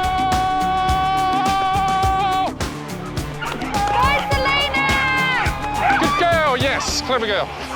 Even though Kevin and Fiona are smiling and really enjoying themselves today, you can tell that their heart's not totally here. Their thoughts are back home with Cleo, who's home by herself. She's recovering. She's not strong enough to be here. Kevin and I would really just like to say thank you to all of you for coming. We're very, very grateful for this. You guys are amazing. We love you all. It's really touching to see everyone there with a tear in their eye. We all just really feel for them, and we're all hoping, really, really hoping that Cleo is going to pull through this. Thank you so much for all you've done. Today, nearly $4,000 has been raised for Cleo.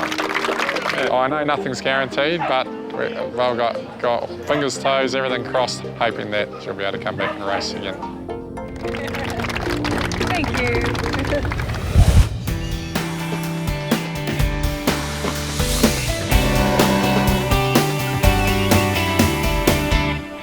Come on, mate, let's go. See if we can get you to come all the way out.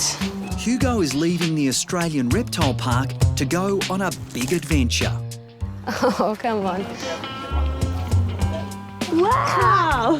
The much-loved Galapagos tortoise is about to be weighed for the very first time. We've actually found the perfect place. A new factory around the corner has a set of industrial scales. He's so cute!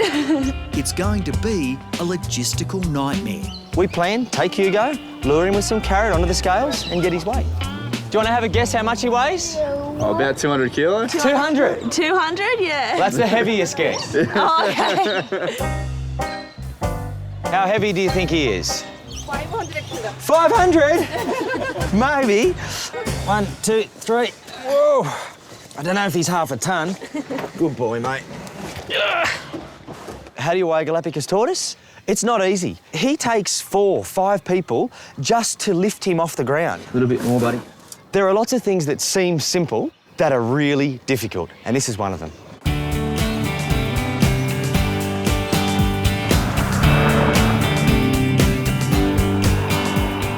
Hey, Tim, how you going, mate? Yeah, good. Good to see you. Tim and his team have arrived at a local factory for Hugo's very first weigh-in. Can you grab the forklift, mate? Yep.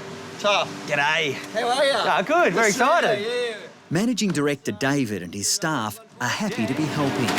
They have all the right equipment for this very special job. Yeah. I was surprised when they asked us if they got a set of scales. I thought, what are they interested in that for? Reptile Park's a great place to visit, and it's good to be a little part of it. Anyone actually working here today? Well, they should be. I'm paying for them. All right. Ready? Have you got an idea on how much he weighs? You can't look. You got those bets rolling? You put yours up. The competition to guess Hugo's weight is growing by the minute. Who's this? That's our account. David. He works with numbers. He does. Important thing now is that Hugo stays calm. He's in an unusual environment. We just want him to think that he's on his daily walk around the park. Come on.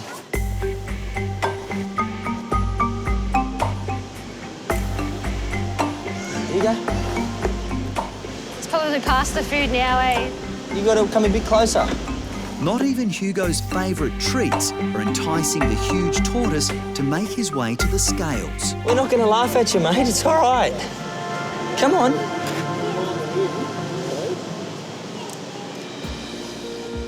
Good boy. It's a hell of an effort for one animal, but it's important. That's it, Hugo. We're getting there, buddy. Just one more step and he's on. We've got a trail. Good boy. Ultimately, the food always wins. That's it, a little bit more. He's on. What is he? 165.5. I lost. I wasn't even close. I was surprised at the weight. He was, a quarter heavier than I thought he was going to be, and he holds it well. Great news, hey? Yeah, definitely. You'll get a girl. He's in great nick for that. Maybe I'm a little bit jealous that he might actually get a real girlfriend. Jules is jealous, mate. I think our accountant's been fudging the figures again. No one here was even close. We need to get back to the park now because someone was, and it wasn't me. Mission accomplished. And as soon as Hugo is settled back into home... That's a boy. Come on, back in. It's time for Tim to announce the competition winner. So who was the closest? It's not one of the keepers. That'd be right. Alex. Alex? 162. Oh, what? It's 3 off. Alex is the supervisor of our front desk. She'll be expecting a present. I've got a little surprise for her. So you've won a date with him, and your present is this. That's a little conversation starter. Thanks. That's awesome. Hugo. Hugo. He doesn't like me. Oh, yum. Awesome prize. I'm so happy. Look at him. He's beautiful. Do we make a good couple? Give him a kiss, Al.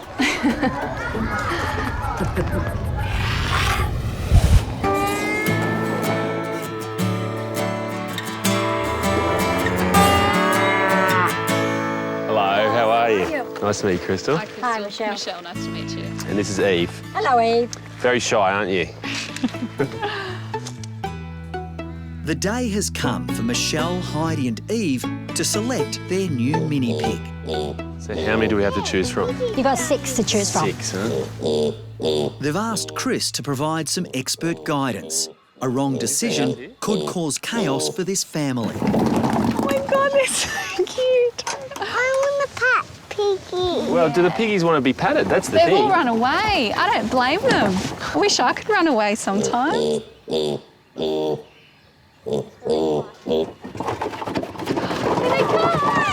Well, Mum, I think the one next to that white one. my original plan was to stand back, let the kids and Michelle get in there, get to know the piglets in a nice, calm, controlled way. The poor pigs, look at them. Oh. What I didn't do was tell them how to act around the piglets. Okay. Softly. Heidi. So Heidi. Heidi, remember they're babies. Heidi's invented a new sport, piglet chasey. She's very good at it. Oh.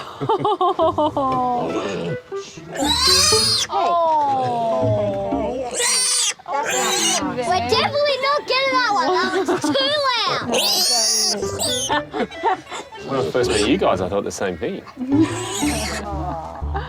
The family's pig selection has so far proven disastrous, so Chris will need to intervene. It's a hard decision, right? But it's an important one. Is the little brown one there? Is that pretty quiet? That one? Very quiet. You want to know the brown one? Yes.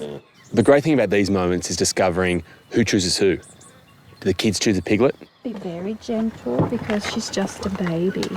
or does the piglet find the kids? Oh, hello. Do you think she'll be happy with us? Have you noticed how quiet she is right now? The piggies love me. Do they love you? Piggies love you. Yeah, I think I fell in love. Oh, it's Who needs another baby? She seems very gentle. I think that's a good match because I think she's got the personality to get away in her quiet area when she needs to, away from the kids. Can you sense what's happening here? You're about to go home with these guys. And I want to know how you feel about that. You relax. He's talking to a pig. Yeah, I'm talking to a pig. You just talk We're having a very important discussion. You talk my pig. Are we okay? Are we all on board here?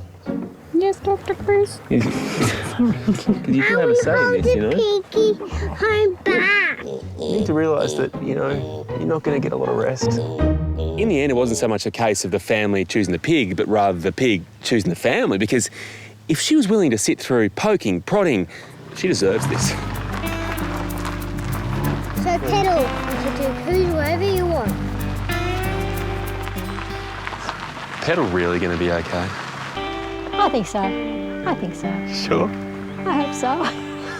The chance to see how Petal settles in, I'm not missing that. Come on, you have to stretch your legs. Oh. Now meet your new daughter. Petal has now arrived at her new home and is meeting Michelle's husband, Kieran, and Ned the dog. Ned sees this as being his home, his family, and all of a sudden something's just arrived that he doesn't know. So just remember, when you give Petal some attention, make sure you give Ned some attention first. And that way he'll know that, hey, he's still important.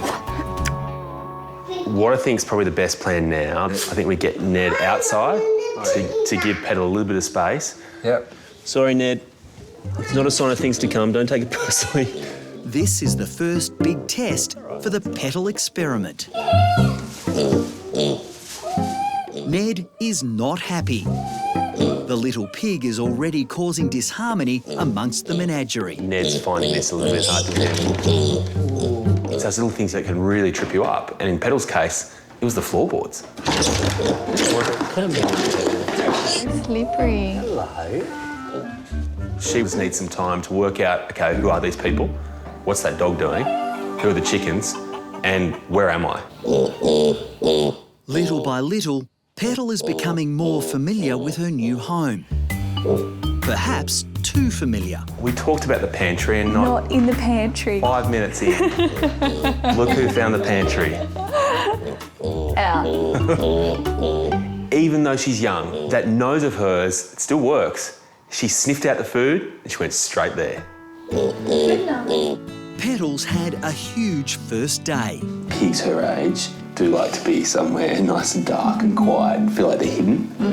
Now she faces her ultimate test, her first night in her new home. Would you like to say good night? Good night, Petal. The great unknown right now is whether I get a phone call tonight. You look at Michelle, though. She's raised Heidi, she's raised Eve. She shouldn't be flustered.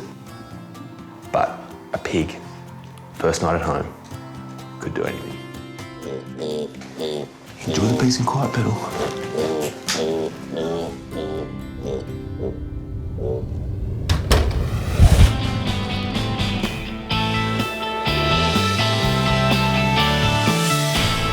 You're happy to be back here. Yeah, you are happy to be back here. Fiona and Kevin are back at Sash for Cleo's all-important blood test. There we go. They're hoping several weeks of oral medication will have helped the Border Collie defeat the Cryptococcus disease. Nothing to stress about. You'll be good. Good girl. Hello, how are you? And how are you? How are you doing, pretty girl? Kevin and Fiona have been counting down the days until today. They've been treating her, following all our instructions, but today is the day we take blood from Cleo, we send it to the lab, and we hope like hell that it's a positive result. And there's no discharge or anything from the nose. Nose is clear. No, we haven't had any wheezing or Nothing. or that horrible breathing that she was doing for a couple of weeks now, haven't we? Yeah, quite a while. Yeah. Even though Cleo's looking good on the outside, the exterior of her is not really reflective of what's going on inside. First girl, Cleo. Good girl. Good girl. Cleo's fate is really in this tube. If the levels have gone down, then it's great. She can stay on the medication she's on. But if the levels are the same or higher, her battle's just begun. Were you a big brave girl? I'm sure you were. Yeah, I'm sure you were. Even though Cleo's looking so good, I know that she's got disease in her brain. I just don't want to get my hopes up.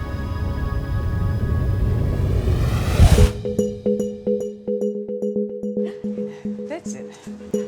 Here we go. Good girl. Hello. It's the day Fiona and Kevin have been waiting for. The results of Cleo's blood tests will finally tell them whether they're winning the battle to save Cleo from the horrible disease Cryptococcus. We're expecting it to be good news. Hoping it to be good news, yeah. Well, I'm not going to keep you waiting any longer. Unfortunately, the result is the same. Okay. That's really... Are you sure? It's hard to take. Yeah. I'm so sorry. I really wasn't expecting that. No. No, that really came from left field. We had fairly well convinced ourselves that it would be a positive result. It's honestly one of the hardest pieces of information I've had to give out. They were absolutely shattered. Let me just see. Yes. It's not what we were hoping for. But, you know, with it being so rare, we couldn't look into the future and predict what was going to happen. But I mean, to look at her, you'd say she was 100% healthy. But we know it's otherwise. We'll find a way through, we always do. Hey, little girl. So we have a couple of options now. Option one would be to increase the dose of the fluconazole that she's been on and see if we get an improvement. Yeah. Or to just cut our losses and start her on intravenous infusion. You can kind of think of it like a human going to get chemo treatment, but the biggest risk with it is that it can be toxic to the kidneys. It's an unenviable decision for Fiona and Kevin. There are no guarantees with either treatment. Really sorry. We were really hoping that we wouldn't have to even think about having to do the next step, but it looks like now we do have to think about it, so. Now, Cleo, you look after Mum and Dad. That's what you need to do. They've been looking after you, but I think it's your turn to look after them for the next few days. Hey, miss? We haven't lost the battle yet, okay? So we're not giving up, we have other options, okay? It's just unfortunate and I'm disappointed and I'm sorry. It's really difficult saying goodbye to Kevin and Fiona. They've got to go home now and have a long, hard think about what they're going to do next. I've given them all the treatment options. They know there's no guarantees and the next step is up to them.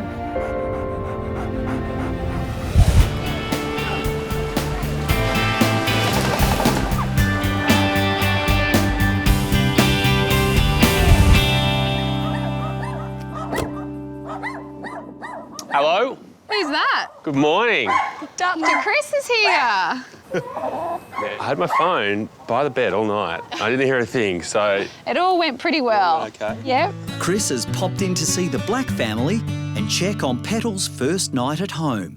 It's a bit of mess, bit of food, and she spilled her water, but other than that, she was very well behaved. So it's all gone very well. The mini pig has made a promising start, but it will take time to adjust to a family of 2 small kids, 2 chooks and a dog. Ned's very keen to give her a good sniff all over and she's not really ready for that yet. Seriously, what happened last night? What happened to the partying, the crazy nights, bad toilet behaviour, all those things we talked about? What are your first impressions of the family? What's that? Bit noisy. Really? Petal's lying. Is this the pig pen's first test? Yes, yeah, it is. Pretty excited about it, isn't she? Look at all that dirt she can play in. This will essentially become her haven, her oasis, where she can come in here, ferret around in the dirt and feel like a pig. For a toddler to go straight to the veggies is a miracle in itself. I'll say. I've never seen it. Michelle has to feed Petal a quarter of a cup of grains, a quarter of a cup of veggies twice a day. If you want to keep a mini pig mini, then there are a couple of dietary no-nos you have to be very careful with. So no bananas, no avocado, and no meat.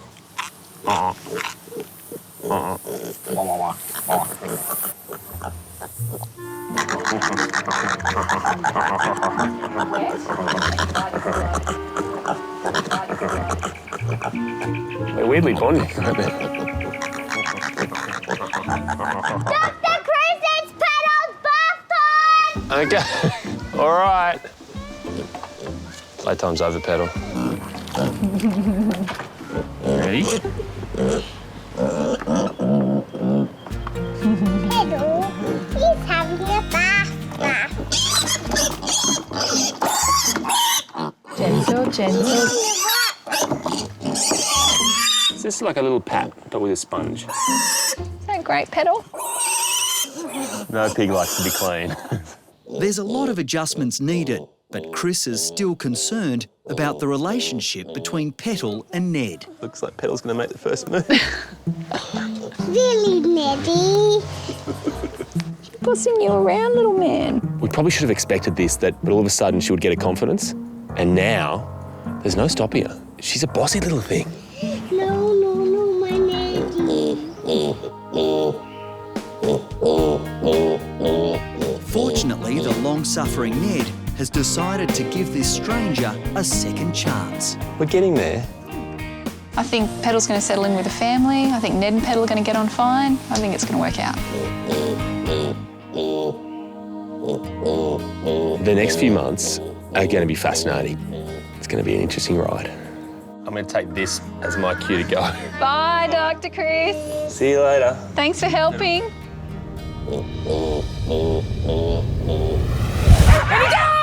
As for Cleo, 3 months later, and look who's back in the flyball ring.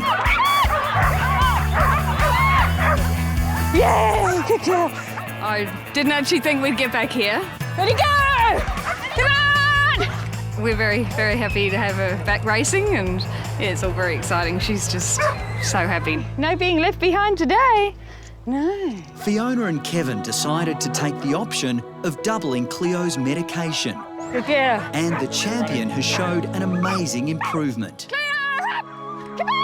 We've decided not to go ahead with the next level of the treatment, the intravenous drugs, mainly because it's just such a big ask to put her through. You want me to play? Pick it up. It's 3 days a week, taking her to the vets, leaving her there, and there's no guarantees that that'll change anything anyway.